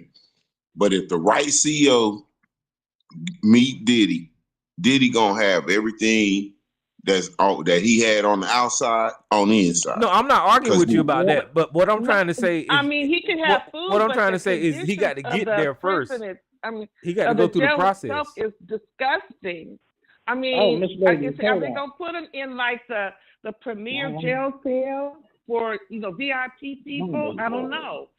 I don't Yeah, even think I don't have those. either. But I just know that those officers run that prison, and if Diddy got enough money, he pay enough motherfuckers, they'll make life easier. No, that's what I'm saying though. I'm not arguing about that. I'm saying once he get to wherever they're gonna keep him at, that he can probably make he's do. gonna be. But what I'm trying to He's gonna say be kept is there. what He I'm is trying gonna to be say. kept there. What I'm trying to say is right now he's sleeping on them hard cots and going through the system right now. So he's probably living in hell. Well, And they were hell saying he's that at right that's now, the he's same gonna be that's there. the same one that Ghislaine Maxwell was in, and because I guess of the so-called often of Epstein, they was putting a flashlight in her face every 15 minutes to make sure she was still breathing. Because he still got to go through the system. But no, this is the thing though. He's went through the system. They process him, and since he's in a federal jail, where he's at right now, he's gonna be there for over a year. Because now that the judge finally said, no, you're not leaving, you're not going to be let out. That makes You're sense. going through trial. So now he's going to be held in that facility into the court, into whatever happens, right? Unless they grant them bail during the trial or something like that. But he's basically going to have to accept and just acknowledge that he's going to be there for about a year. Now, what Mama Boy said is right. If he get what I said earlier is that if the right CEO that take a liking to him or knows who he is, and he got and he's able to put up some money, that he can get some love. He might even get a woman in there. Well, yeah, I'm not disagreeing with any of that, but or man. He might get some baby oil, huh? I'm not disagreeing with any Will he of get that. some baby oil? I'm not disagreeing with another 1,000 bottles of that shit in there. I'm not disagreeing with any of that, but I know that he ain't settled down yet. He ain't settled in yet. No. He's getting his feet wet, and he's gonna have to meet who's in charge, right? Because he's gonna see who's the commanding officer, who's the new guys. And right now, his mindset probably ain't even on making no moves like he that. Is crying. Yeah, he's crying. tripped out. He's crying and begging and Hey, did y'all see his mugshot? Did y'all see his mugshot? I didn't know.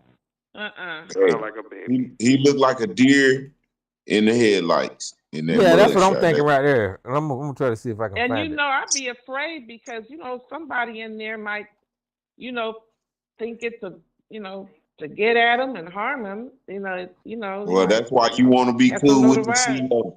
That's why you want to be cool with the CEO, because that's how niggas end up in your cell. They're gonna protect you. Yeah.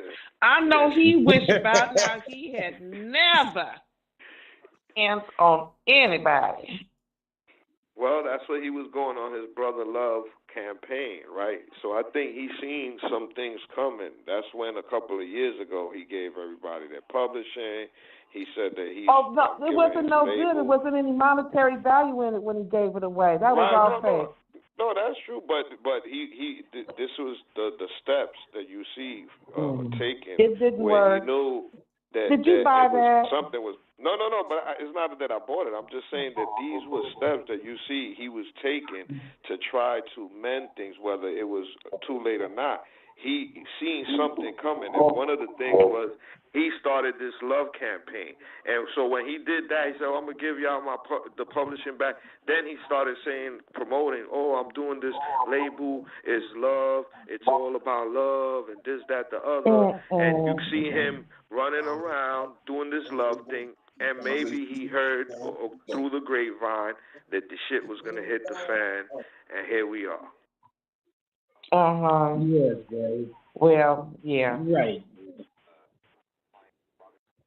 That's exactly what you seeing. That this was like a steps that he was trying to change or act like he was changing, and he knew that he did a lot of bad because he would have never had to say, "Oh, I'm going to give you up." They should have had their publishing from the beginning. You know, there's some billionaires that something must have really went wrong in his childhood. It just didn't happen because he became wealthy from not treating He might not have people went right. wrong. He might have been taught well and then went wrong when he got Something got went up real to wrong in his childhood because this is real. His behavior was so degenerate and perverted and abusive. It's something went wrong, real wrong. Tyrone, click on the link in the chat, Brian, that I posted. I'm gonna tell you what went wrong. Andre Harrell and Hustle Simmons. The industry. No. Before that, Andre Harrell. Clive Davis. No, Andre but you Harrell, have to have the Clive Davis. mentation. I mean, a lot of people, they're billionaires that don't engage in that kind of activity. That's what I'm saying. And there are people that are wealthy in entertainment that don't engage in that. So I just, it's just bizarre. Something is more than just, he became wealthy and he became puffed up with power and he engaged in a whole bunch of freaky deaky stuff and he just kept taking it further. No, he was hateful in his abuse. He was horrid. He was putting hands and feet on men and women. He was a monster. Wow. Take that. Damn. I mean, you ain't heard of Jeff Bezos, who's the richest man there is, here, doing all that kind of crazy stuff.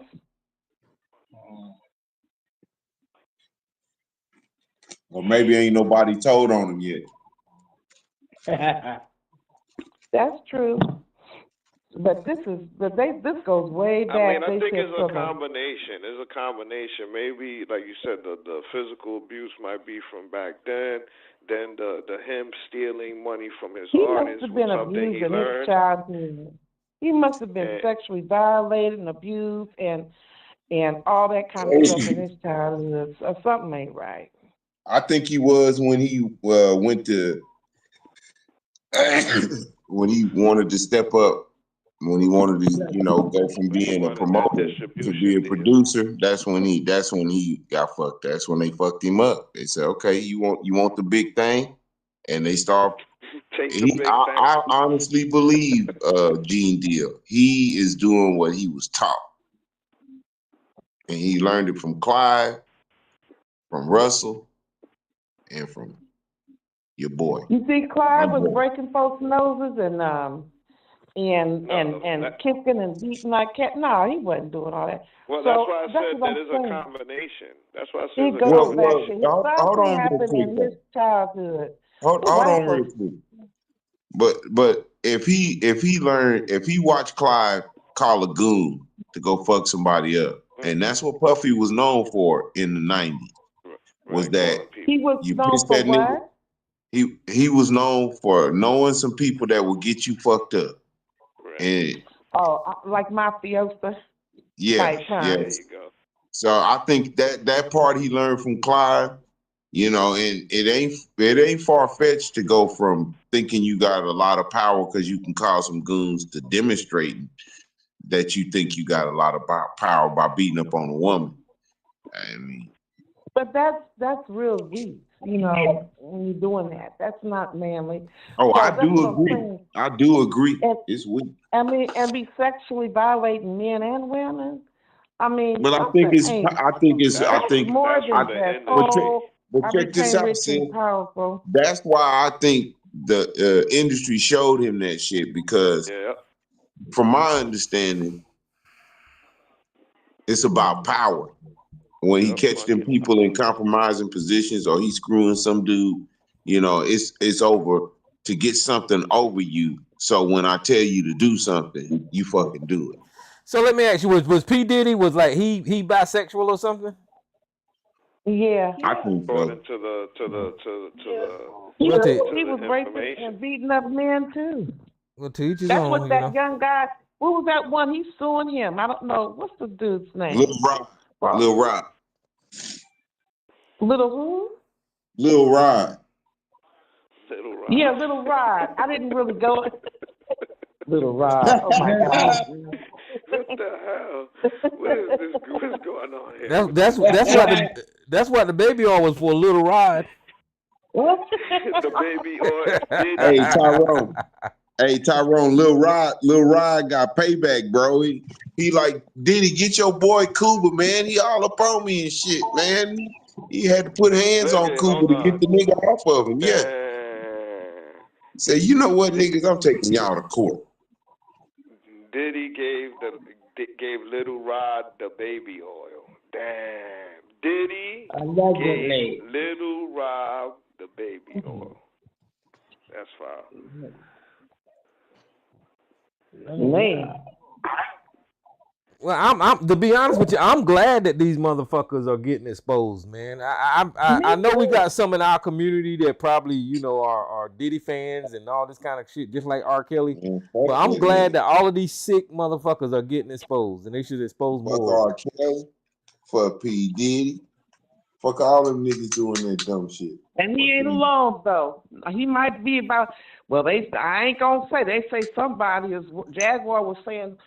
Somebody else is worse than Diddy. And I keep seeing Usher name pop up. Usher must got something to say, but he ain't saying it. Well, Tyrone, the reason why Usher name keep coming up is because Usher had it done to him, and then went and got Justin Bieber and brought him in, and the shit got. That little boy was so young. I felt bad. That's why Usher name coming up. And really Usher's video, because there's a video where Puffy saying how he was chilling with Usher at 10 years old, and they was doing some shit, and he was like, I saw that. I saw that video. They was at one of his parties. They was at one of his parties. What about the one with Kevin Hart, where he was in a hotel that's the one I'm talking about. That's the one I'm talking about. Y'all gotta see this shit. This shit was crazy. And even I don't Kevin know what Hart you're pulled that talking shit. about. You need to see this shit. Oh no. Hold on. What Hey, he was 10. I was a little older, and we used to fight over the Fruit Loops or the honeycomb or some shit. He said what? The fuck, Kevin Hart? What are you saying?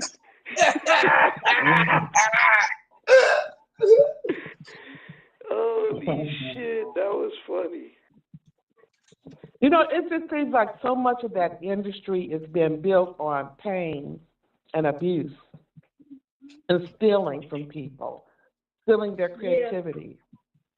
Well, sis, that's been entertainment business since its conception. And hold on. Can we play this? Can I play this? Go ahead, play that. We want to thank you. Come in. Don't sit on the bed at night. No homo. No, just don't get close to the bed. Don't get close to the bed. But it's just like, yo, we want to thank you for hosting the thing, man. It's been a pleasure. You didn't have to do it. You did. No, I definitely didn't have to do it. It's a different. That's not it. You know, shout out to him and what he did. I'm just gonna, if we can, let's just put the camera a little this way, just so we're not. I don't want my shot. I think it's the point where he asked Justin Bieber why he don't want to hang out with him, right? I should look like he fresh off the goddamn plane. I should. My brother right here. There it is. He was like 10 and I was a little bit older. His older brother. We used to fight over the frosted flakes. You know what I'm saying? Before pause was invented. You know what I'm saying? But it's my brother for real. We used to actually wrestle off of the frosted flakes because he used to always get up early. Yo, what the fuck is Puff just saying? Nobody put in contact with me. Puff said we used to wrestle over the frosted flakes. And we're streaming live. That was stupid. That was fucking stupid. We're having a good time, yo. Your usher made it in the... Hey, yo. There you go. There you go. I really couldn't hear it. You couldn't hear it. Well, if Tyrone could pull it up, it's Usher recalls wild experience living with Diddy. Usher recalls wild experience. Kevin Hart. You could make it easier. P space Diddy and then space Kevin space Hart on YouTube. It'll pop up. It's the first video that'll pop up, and you're gonna see. You're gonna see all three of them in the. I thought you were. shot. I thought you were talking about the video where he was asking Justin Bieber, like, why you don't want to hang out with me? That was another one. I was like, damn, what's wrong with this guy, man? He's looking crazy. He's looking crazy. No, my favorite one was Fabulous. That's mine. Oh, why you ain't hang out? Why you ain't party with me? I said, man, what the fuck you talking about, Puff? Man, party with you all the fucking time. He said, no. Party. They know that because they know that's a code word. It was like, he kept calling him daddy. Now, it should be interesting because they done sent out a whole bunch of, I think, subpoenas. It's a whole bunch of folks, and then they put up that phone number to call. I bet that phone is ringing off the hook now. I mean, party. Yeah, it's crazy. Yeah, I mean, you ain't heard a just lot of talking people. about doing the Diddy Bob, are you? That man hurt a lot of people. I mean, party. There's a little, you know how black people are, like the black people that don't really know and just celebrity worship. They're talking about, they're just trying to bring down a black man, or they just want to bring a black man down. Like, I ain't heard none of that shit. I ain't heard none of that shit. This ain't one of those right here. I've heard. They talking about this situation here? I've been hearing it. Yeah, I've heard it and seen it. I heard it during R. Kelly, and I was surprised. I didn't hear it with this nigga, but I heard it with R. Kelly. I've heard it. I've seen it online. People, they just trying to take down a good black man. What about the white man? What about the white man? I see somebody saying that, I will always say, you right. That good black man and that white man need to be sharing a bunk. So I agree with you. No, but I've seen it. They saying it about Diddy too. But see, the thing is, they do. But they do white men. You take like, what's the guy? Epstein and Weinstein. No, Louis Pearlman, the one who managed Backstreet, NSYNC, New Kids on the Block. His ass did in prison. Teddy Riley. Huh? Who are you talking about? Teddy Riley, right? No. Huh? I can't hear you. Who are you talking? Who are you talking about? Teddy Riley, right? Louis Pearlman. Louis Pearlman? Yeah, who managed Backstreet, NSYNC, Oh, New Kids on the Block. He was doing the same thing, taking advantage, sexually abusing. He in prison right now. And people his name is Pearlman? Yeah, Louis Pearlman. Tyrone Thompson. Wait a minute. Let me. I'm gonna play this video first. So hold on for a second. We want to thank you. Come here. Don't sit on the bed at night. No homo. No, just don't get close to the bed. Don't get close. But it's just like, yo, we want to thank you for hosting the thing, man. It's been a pleasure. You didn't have to do it, and you did it. No. I definitely didn't have to do it. I definitely didn't have to. First and foremost, I'm not getting in the bed. Shout out to him and what he did. I'm just gonna, if we can, let's just put the camera a little this way, just so we're not. I don't want my shot to even I don't want it to come close to the bed, at all. Usher look like he fresh off a goddamn plane. Fresh off the garden stage. That's my brother right here from day one. We used to wake up and, pause, but like that's how. Back in the days when he was like 10 and I was a little bit older, his older brother, we used to fight over the Frosted Flakes. You know what I'm saying? Before pause was invented. You know what I'm saying? But it's my brother for real. We used to actually wrestle off of the Frosted Flakes because he used to always get up earlier than me. Now he's one of the richest stars in the world. What the fuck did Puff just say? Nobody's gonna acknowledge this but me. Puff just said we used to wrestle over the Frosted Flakes. And we're streaming live. That was stupid. Listen, that was fucking stupid. Listen. We're having a good time, yo. Usher made it in the... Hey, yo. Okay. Yeah, that was weird. Now, what did you say, Elisa? Type in Louis Pearlman. Louis Pearlman. How you spell Pearlman?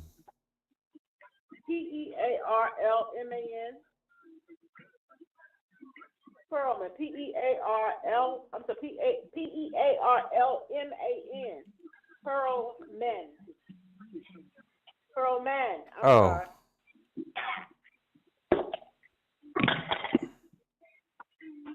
This dude been in prison. He been in prison. I think he went to prison. Let me pull up his Wikipedia. He went to prison. Some of those from them groups came out and said that he was grooming them. He was stealing all their money and mismanaging them, and they had to get away from him. Louis Pearlman, let me see. And he had it all on Ponzi schemes and this and that. Okay, in 2008, Pearlman began his prison sentence with a projected release date in 2029. However, he suffered a stroke in 2010 and he's dead. So he went to prison for the same thing. So he must be disgusting. Look at a picture of him. He is awful. My question is they going to put Donald Trump in prison for all he did? No. But they put Louis Pearlman rich behind in prison, and he died of a stroke right after he got in there. So when people thought that a good black man, I always throw out Louis Pearlman. Well, are you saying Pearlman or Thurman? Pearlman. No, Pearl. Pearlman. Like Pearl. Oh, Pearlman. Look at his picture. Okay. Damn. Thank you. Pearlman. So they locked him up too. You got it, Tyrone. Is that him, the big fat white guy? Yeah, that's him. Look like a big potato. They locked him up. What about the guy from Head of the Class, the fat guy from Head of the Class? Remember that he was working for Disney. He was producing. Oh yeah, that one too. Remember him? That he used to play an asshole on the show, and he was really like that. That's crazy. No, if his character that's what they described that he was, and he abused women and everything. They said grand jury may hear from new witnesses on TMZ. But Pearlman was abusing the boys, the young boys. Yes, young boys. Young boys, he had all of Wasn't Ricky Martin in one of them groups? Oh. Yeah, he was for a little bit. Ron Perlman went in and took advantage. NSYNC, Backstreet, New Kids, all of them. He went in. They're just awful predators. They're disgusting predators. It reminds me of like the man over the Boy Scout group, or they want to hang around the boys, The Catholic priest, the Catholic priest. That's what it reminds me of. But just disgusting. How come everyone's got to look like that? That's crazy. And you take it way back to the Hollywood executives that when they had back in the days when the studios was king supreme. Who started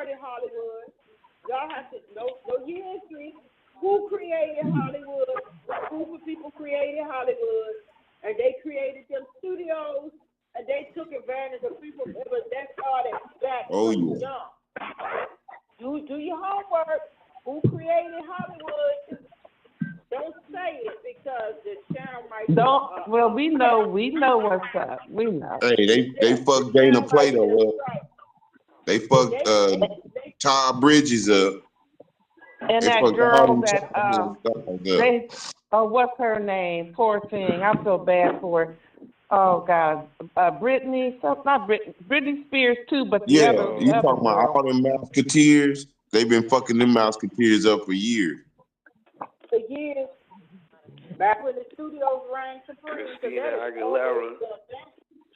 And there's another one too. She's had some mental breakdowns, and I think her parents were like over her estate and stuff too. You know, I can. Oh, you talking about the? I cannot think of her name. She had the Disney show. What is her name? And she still ain't quite straight yet. No, she's not straight. She'll never be straight. Man, them white folks been fucking folks up for a long time. Yeah, but then how come the Diddy likes have to go along and with the same program? See. Yeah. You get them little taste of that. I ain't got no answer for that one, Miss Lady. Because it was another dude that was in a singing group. They had locked that door, and that girl was trying to get up out of that room, and they were beating her up and accosting her, allegedly. Him and I can't think of the name of the guy, but if I said his name, you'd know him. Horrible. And let's not forget, the Colonel took complete advantage of Elvis, M2. Oh yeah. All of them. You said Elvis? Yeah. Jerry Lee Lewis, all them motherfuckers. The Colonel. I'm talking about taking advantage of talent. The Colonel. Y'all have to get into that. Oh yeah, the Colonel. Yeah. Yeah, he took complete advantage of Elvis.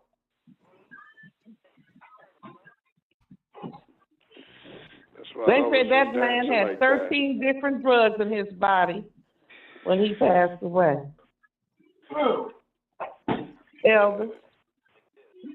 11 or 13, I can't remember. Mm-hmm.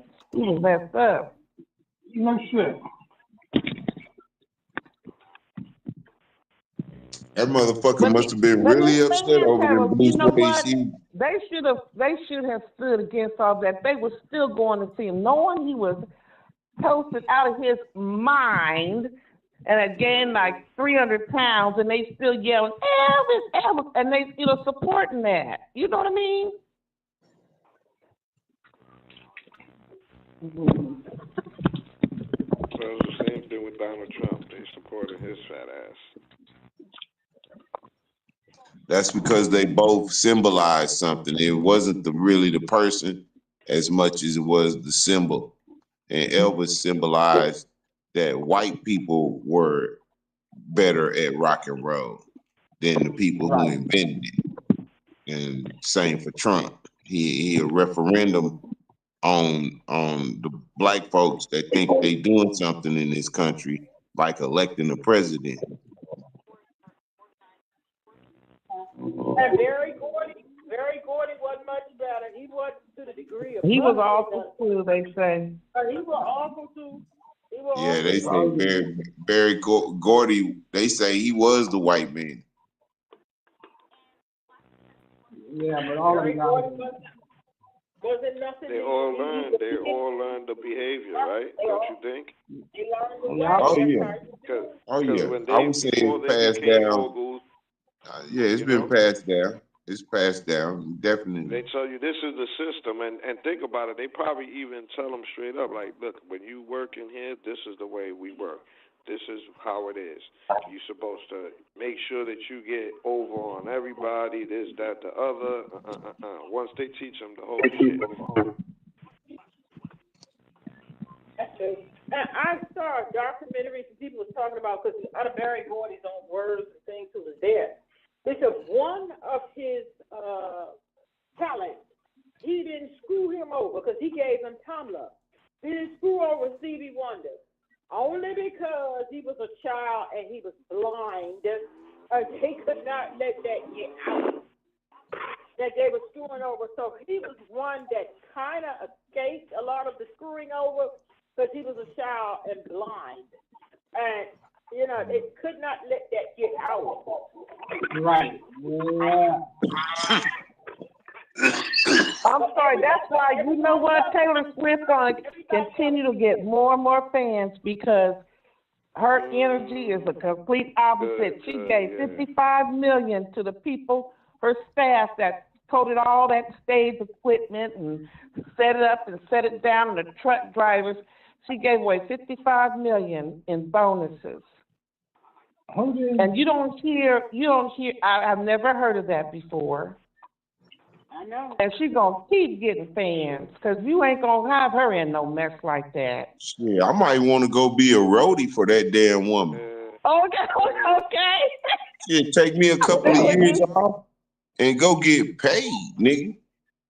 So she take care of her people. She take care of her people better than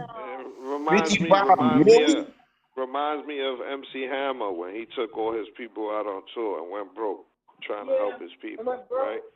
He couldn't do it like she could do it. He didn't manage his money. He didn't manage his money. He didn't have that kind of money. She worth, they say, over $1 billion now. And she. There you go. Wow. So she can and you know what? She was gonna write that off on her taxes probably, but she didn't have to do it. She could have gave it to some organization. I'm gonna have to look into that. Y'all talking shit. I'm gonna have to look into that. I'm telling you, Connie Taylor, she can just be her white self, do her white music, and that's fine. I like that she being her authentic white self, okay? And she seems nice. Take off a couple of years, come back with a couple of million. Yeah.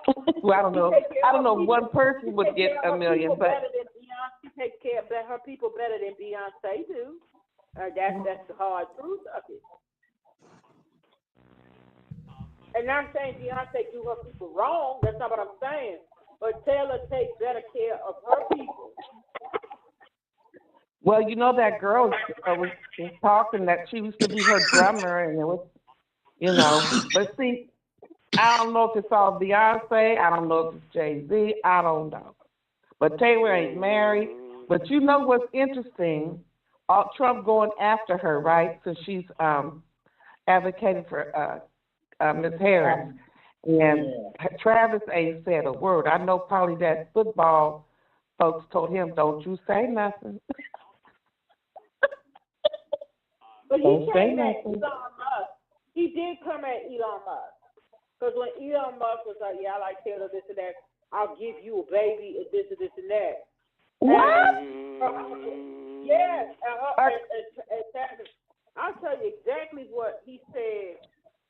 I never heard of that. That's a news for me. He said, I'll give you a baby.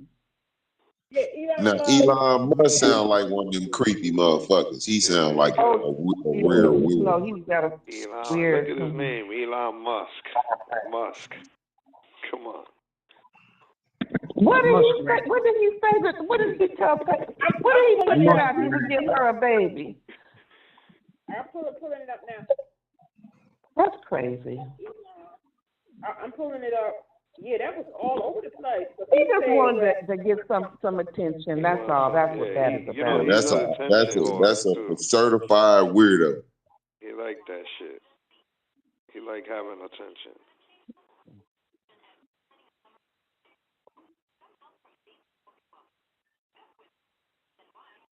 I'm pulling it up. Let me see.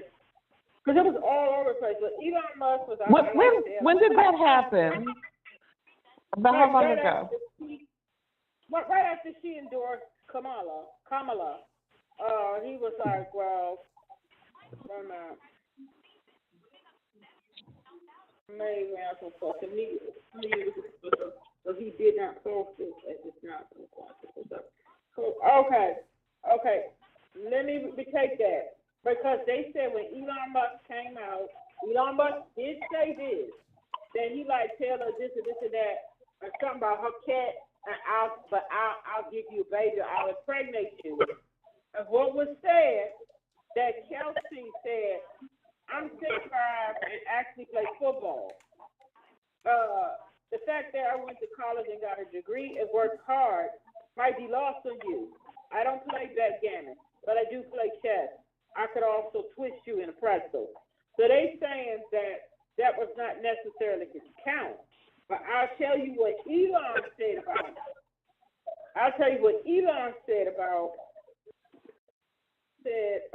Taylor, that this has been verified and proven.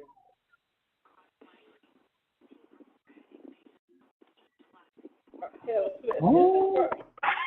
This is what Elon Musk said. This is what he did. Elon Musk said, pro-billionaire, he said, what did he say? This is absolutely true. Oh, my tablet's jumping. Come on. Some of these websites are so janky. Mm-hmm. They just jump all over the place when you get into it. You don't know what's what now. Okay. Former President Taylor Swift made political endorsements last night of her support for Vice President Kamala Harris. Did not appear to go down well with Elon Musk, who shared his opinion on the musician's statement. Fine, Taylor, you win. I will give you a child and guard your cat with my life. That is just that is just so awful. That's just so awful to say that. And he got slammed. He deleted. Hey, it sounded like he was trying to, get some. He's like Diddy. He's trying to do Diddy style. No, I'm just, if you put it in the context of cat meaning her cat, not kitty cat. Oh, yeah, I didn't think about that. See what I'm saying? Sound like he was shooting at him. Oh, where's my kitty cat? Where's my kitty cat? Stroking me. Oh. Damn weirdo. Ooh, damn. Elon. See? Not clean cut, huh? Goddamn weirdo. He's an awful person. And that you would just say that, well, the country's had a nervous breakdown, so we're liable to hit anything. Man, this country is going through PTSD over this internet for the past 10 years.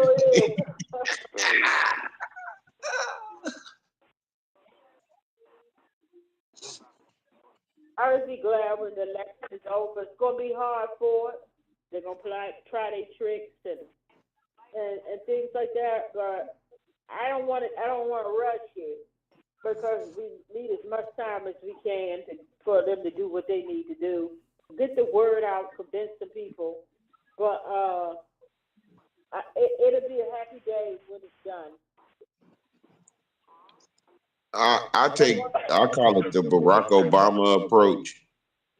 That's the way I sort of look at it. I remember he was giving a speech and he said something and everybody started booing. And Barack said, "Don't boo, vote." So, that's my answer to everything, Yeah. If you feel a certain way, vote, nigga. If you feel, that's my answer. Don't forget to fucking vote, Like Billie Eilish said, vote like your life depends on it, because it does. And I agree with that. Because it does. We're in a mess. The country has to come, not half, but large portion of the country has had a complete nervous breakdown. But you know what, sis? The same thing still exists in most elections. Around 30% of the voting electorate votes. And anytime it's close to 40%, Democrats win. If it's ever over 40%, it's a landslide. They start taking over damn houses and state houses and shit.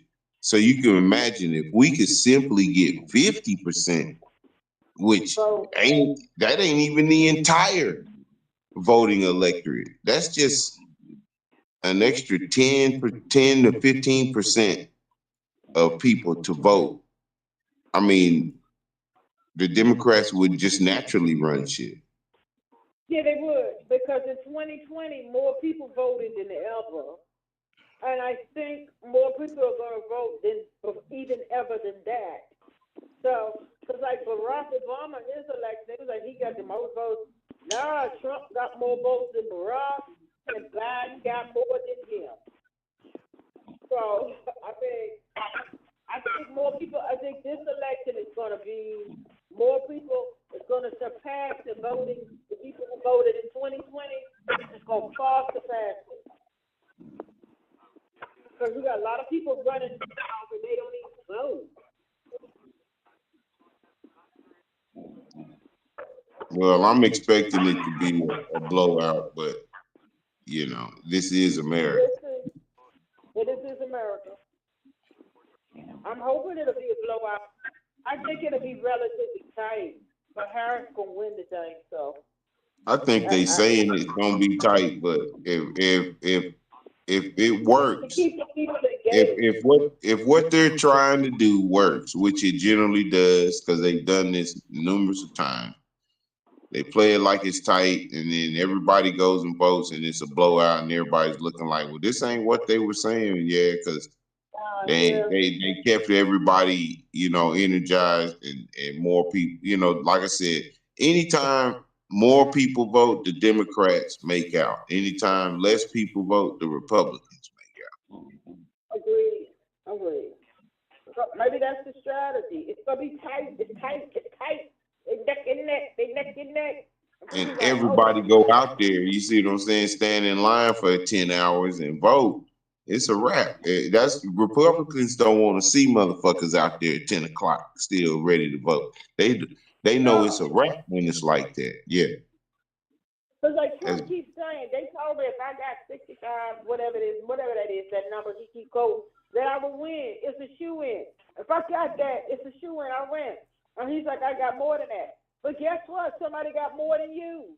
Why are you still saying that stupid line? Well, see, the thing was he was going off. I remember when he said he's going off Hillary numbers, but then you know, like I was just like you said, I've been telling Sarge all along. Yeah, Trump got 74 million votes, but Biden got 81. So it doesn't matter. I mean, 81 bigger than 74. Let me say this about that, because that's Trump's way of dumbing down the nation. Clearly, more people voted in this last election than the previous one. But because Trump got more votes than he did last time, he is saying that because of his outcome, there's no way he could have lost the race. He's discounting the fact that that man got more votes than he did on the other side. And people are saying the same dumb shit that Trump's saying, is that Trump got a lot of votes in the first election and he got more votes in this election, so that means Trump won. That's how he's trying to dumb down people. But I mean, it's simple math. I mean, that's the dumbest thing. Yeah, you did get that amount. You surpassed yourself in 2016, but somebody surpassed you.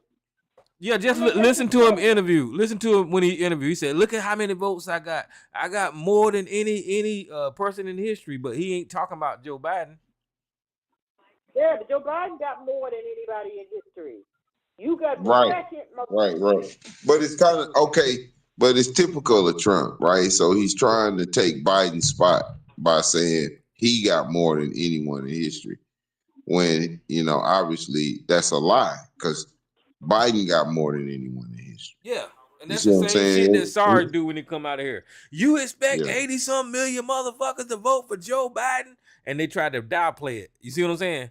And not really give him credit for getting that vote. It's that Tyrone. I was talking about this earlier this week. I think I can't remember who I was talking to, but it's the normal behavior that you see from any Trump supporter or Kamala hater.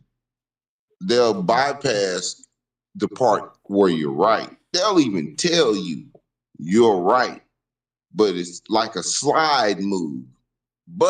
And then they'll go into as if what you said doesn't exist. It totally refutes their argument, but they want to bypass it to continue. Yeah, that's what dumbass ABC was talking about earlier. I know Lisa, it bothers you to let him talk. I let him talk when he was talking about people stealing freedoms and shit. I was like, this motherfucker, they taking every freedom that you got. The voting right, they taking books away, they taking women rights away, and you talk about a Democrat trying to take your freedom. He ignoring all of that, and trying to say because somebody's saying Trump is a threat to democracy that they're trying to take the freedom. That's some bullshit. Like you see how they act when you bring up 2025 is a showstopper, right? It just is. It's over with when you bring that up, right? And they just simply try to slide past. You don't really think he gonna do that, do you? And that's how I know a nigga trying to slide past me. Hold on, dog.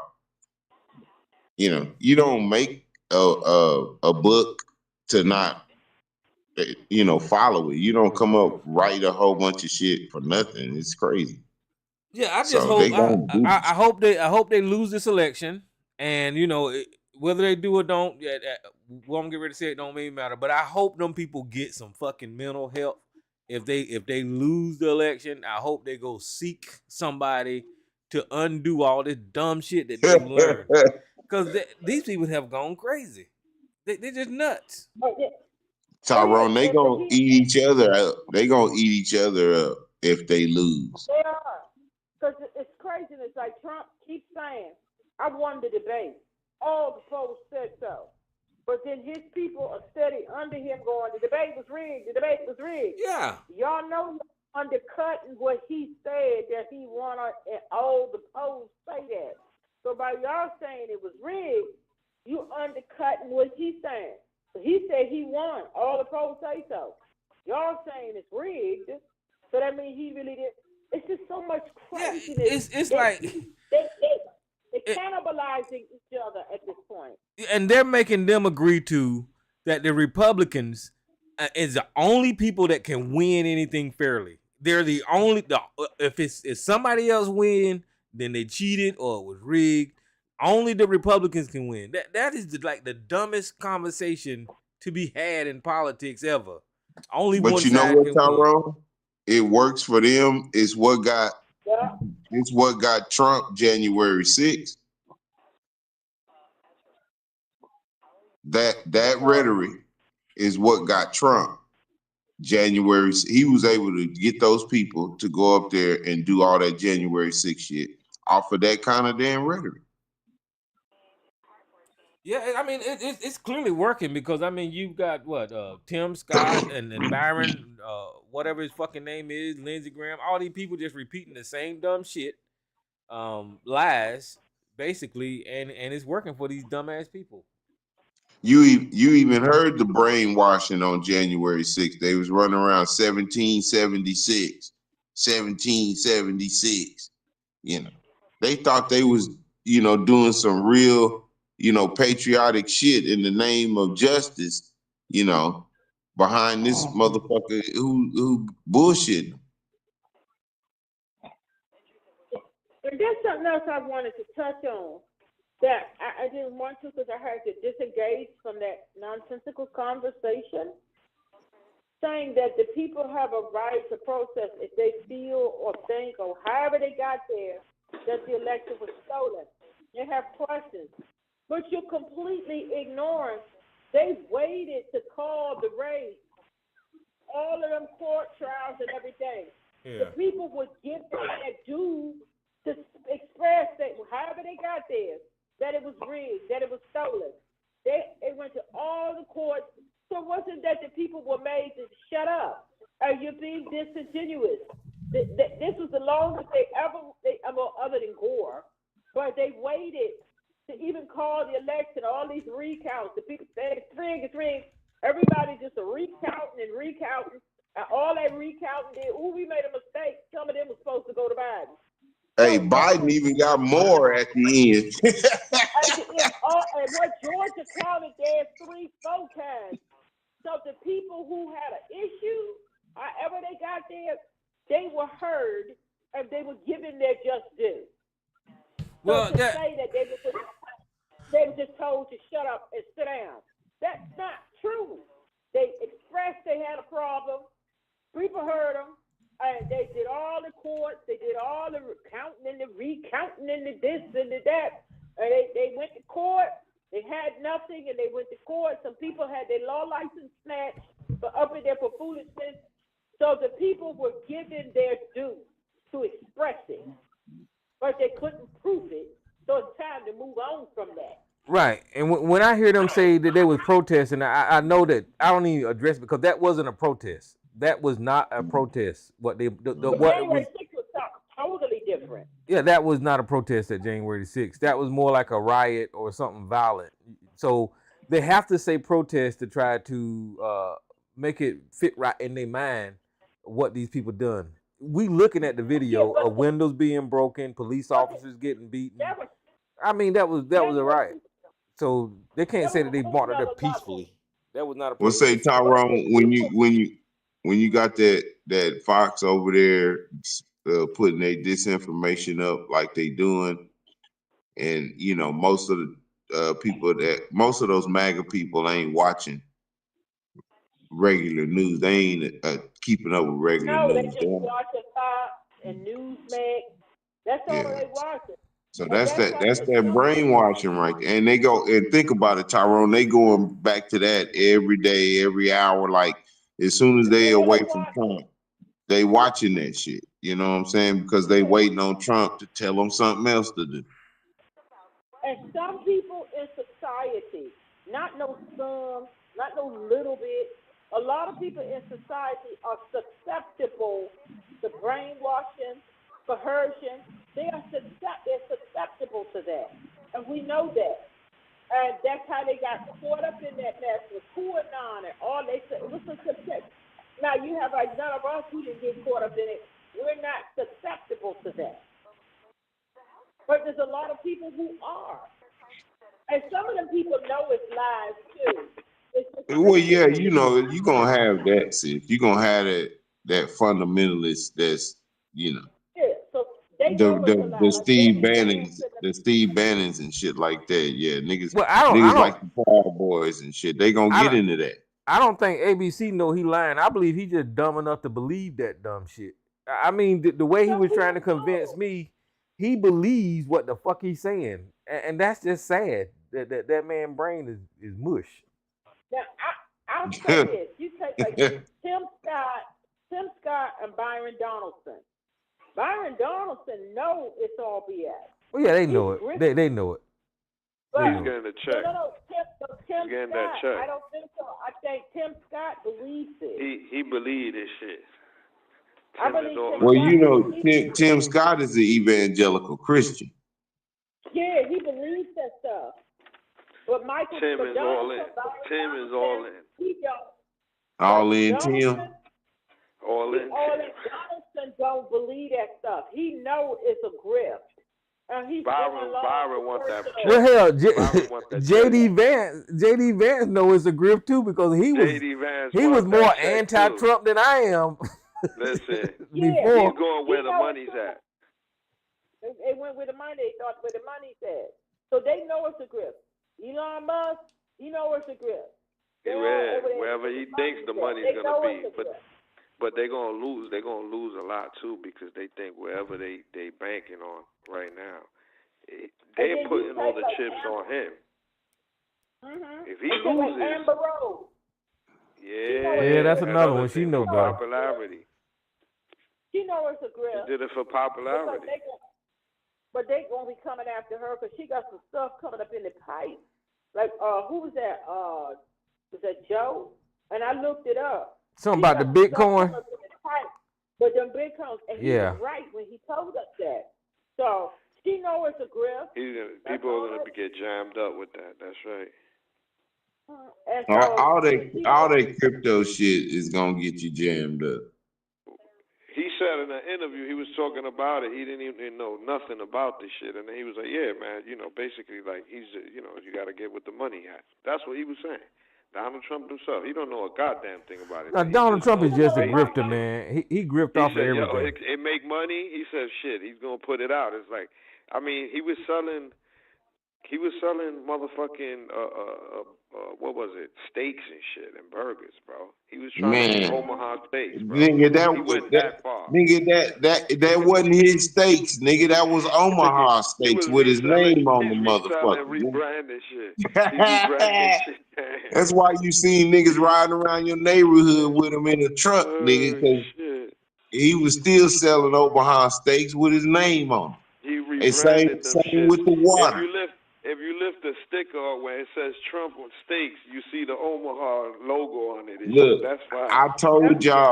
I told y'all this shit last year, months ago. I can't really remember, but I'm telling you, that's the reason why Trump took off in every place except New York, because for the past 20 years, he been making everything right on down to medicine. The Monday, Tuesday, Wednesday medicine holders, he got them with his name on the top of the motherfucker. Says Trump across those little Monday, Tuesday, Wednesday. Yeah, it's crazy. So everybody in the world think this nigga's like, oh, he's a hell of a businessman. Yeah, because shit, he Trump water, Trump ice, Trump this, Trump that, Trump. I mean, he's still selling stuff nowadays with his sneakers and the Bibles and the hats and all. He's still selling all that shit. And not only is he selling that shit. If you look at Laura Trump, she got a YouTube channel. What the fuck you doing with a YouTube channel? And you are the head of the RNC. Look at Donald Trump Jr. Look at Donald Trump Jr. He got a YouTube channel. They getting all that AdSense money too. That's what the hell they doing. They just grifting. That's what they're about. They that money, man. And this is the last thing I'm gonna say on this grift. Like Trump, they keep saying, "Well, how are you gonna updo?" But this is the biggest major problem. And all the economists came out and condemned it. But he keeps saying he's gonna do tariffs on all the products down the line, all of them coming into the United States. Mess The shit problem is not a lot of people understand tariffs. So they think, yeah, anything coming here, you right, we gonna put tariffs on it. They don't understand how tariffs They're work. gonna get taxed. So that's they're paying for everything more because they don't understand how tariffs work. And that's so elementary. I mean, you actually learn that in elementary. Yes, some tariffs are good when it's on products that we produce and other countries produce. You put a tariff on theirs, and then the American product will be less. But if you put a tariff across the board, America don't produce everything. So they just gonna pass that money. They're gonna pass the tariff money back to us, and everything is gonna be higher. And people don't understand how tariffs work, and they pulling that grip on everybody. That's what I was saying. If you repeat something long enough, somebody gonna believe the shit. And he been saying that tariff shit for a couple of years, and now everybody listen. Yeah. And all of the experts are saying that's going to destroy stuff. And we're going to end up paying more money for everything. Tariffs only work for stuff that our country produce that we bring in to help our products to be lesser. But if you but we don't produce everything. So if you put tariffs across the board, we screwed. I got a candidate for knowing better, Sarge, because I've heard him. I heard him. Fuck, Sarge is lost. Fuck that. You always have sympathy for that dude. Is retarded. Sarge don't not know no better. There's something wrong with that dude. And he should know better than that. He should know how. He should know, but he don't. He should know, but he don't. Well, we gonna tariff everything. Well, how you gonna bring the food prices down? Real, baby, drill. Okay, this type of foolishness. Let me get off this. Oh, did y'all see the answer when the lady was asking him about child care? I know y'all seen that. Hit me with it. Well, let me find it. He was just mumbling about nothing. I mean, he mumbled for straight 3 minutes about nothing. Because when he's been asked how you gonna bring about the inflation and the food prices down, drill, baby, drill, and nobody's like, what the hell does that mean?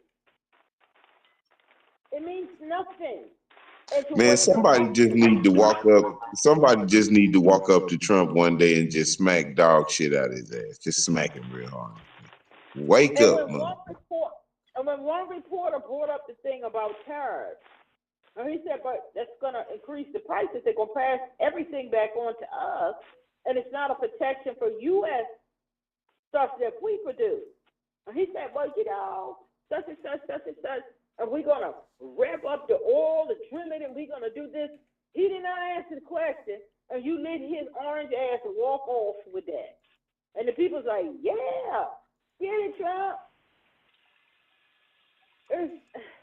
Hey, that's the definition. That's the definition of stupid right there, Trump. That's pure definition. And he said that. That's how he gonna do it.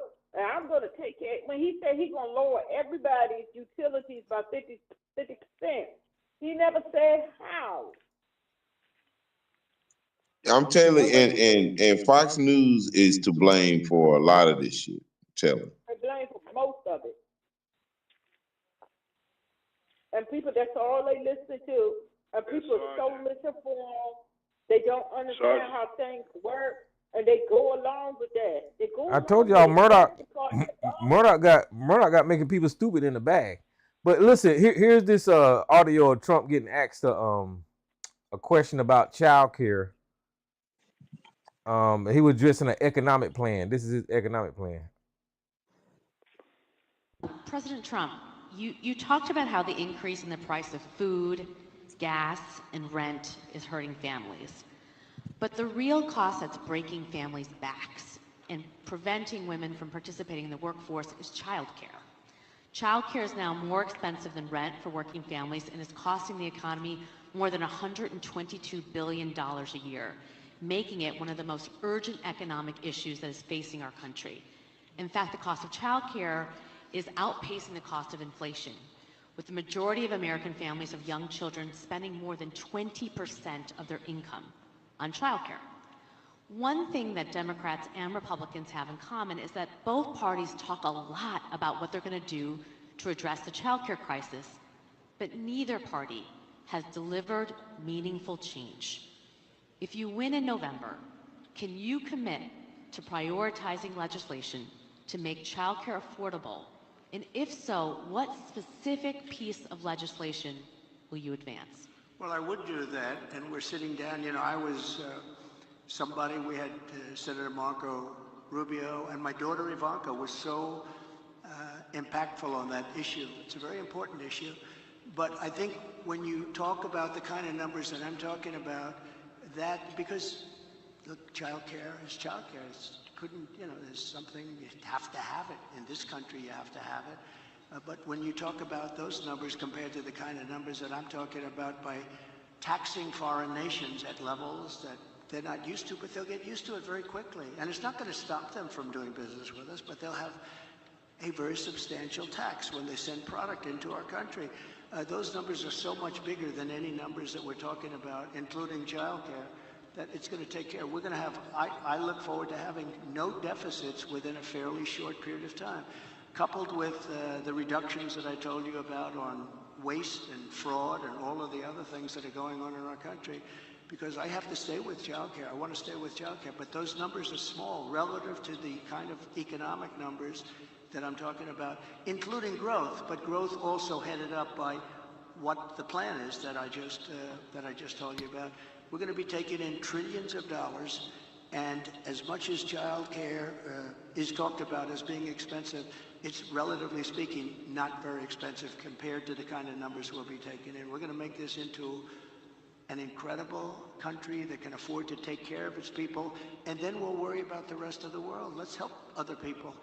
But we're going to take care of our country first. This is about America first. It's about make America great again. We have to do it because right now we're a failing nation. Now, before y'all get confused, I want to play the question one more time so y'all can hear the damn question. I just want to do it. I want to do it for my sanity. Hold on. So we'll take care of it. Thank you. Very good question. Thank you. Thank you. Uh-oh, I'm sorry. I'm play it one more time for my sanity. Hold on. President Trump, you talked about how the increase in the price of food, gas, and rent is hurting families. But the real cost that's breaking families' backs and preventing women from participating in the workforce is childcare. Childcare is now more expensive than rent for working families and is costing the economy more than $122 billion a year, making it one of the most urgent economic issues that is facing our country. In fact, the cost of childcare is outpacing the cost of inflation, with the majority of American families of young children spending more than 20% of their income on childcare. One thing that Democrats and Republicans have in common is that both parties talk a lot about what they're going to do to address the childcare crisis, but neither party has delivered meaningful change.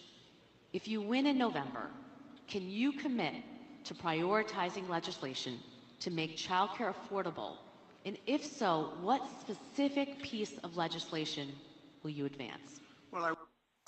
I just wanted to play that again to let y'all know that he didn't answer a damn thing that lady said. Yeah.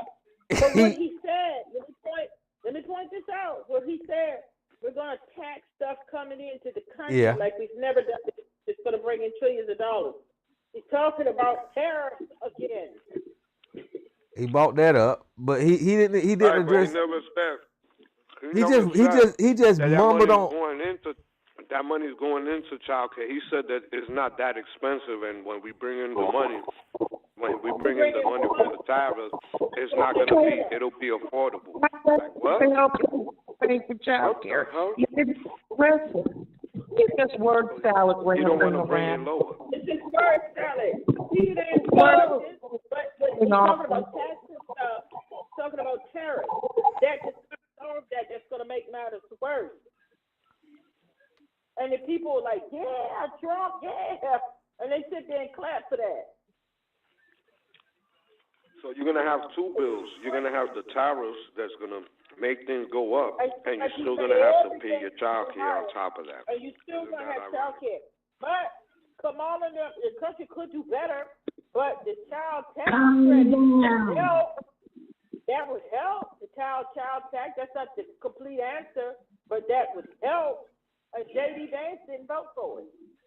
So, I mean, they full of it. But J.D. Vance's answer to child care was ask grandma and grandpa.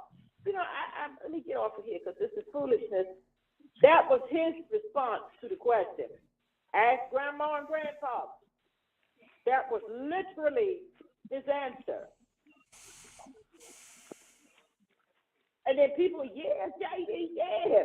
After you forgetting your grandma and grandpa working too.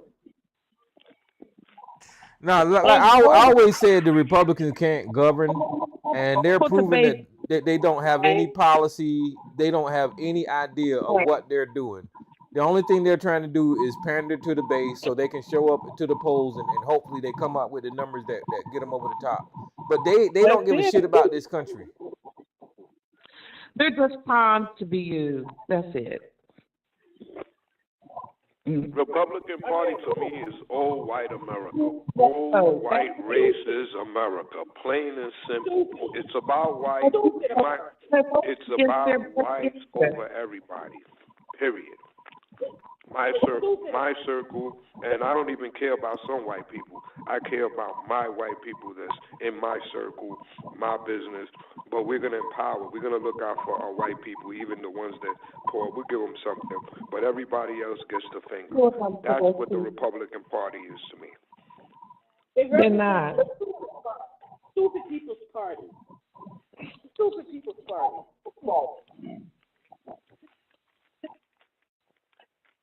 I think, he doesn't prepare, I don't think. He just goes off a cuff and just rambles on and on. And just say something, yeah.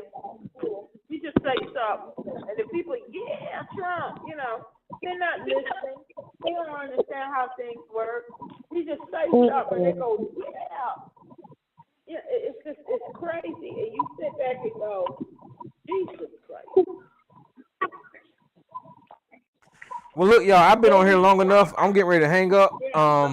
YouTube won't get ready to shut you down. You guys can call in to the number if y'all want to listen live on the air. But Miss Elisa, Miss Lady, Mama's Boy, Jay, Cuz, all y'all, appreciate y'all calling in. But that's it for me. I'll see where we at next Thursday. Y'all have a good one. Okay, God bless. Enjoy your weekend. All right. Yeah, God bless.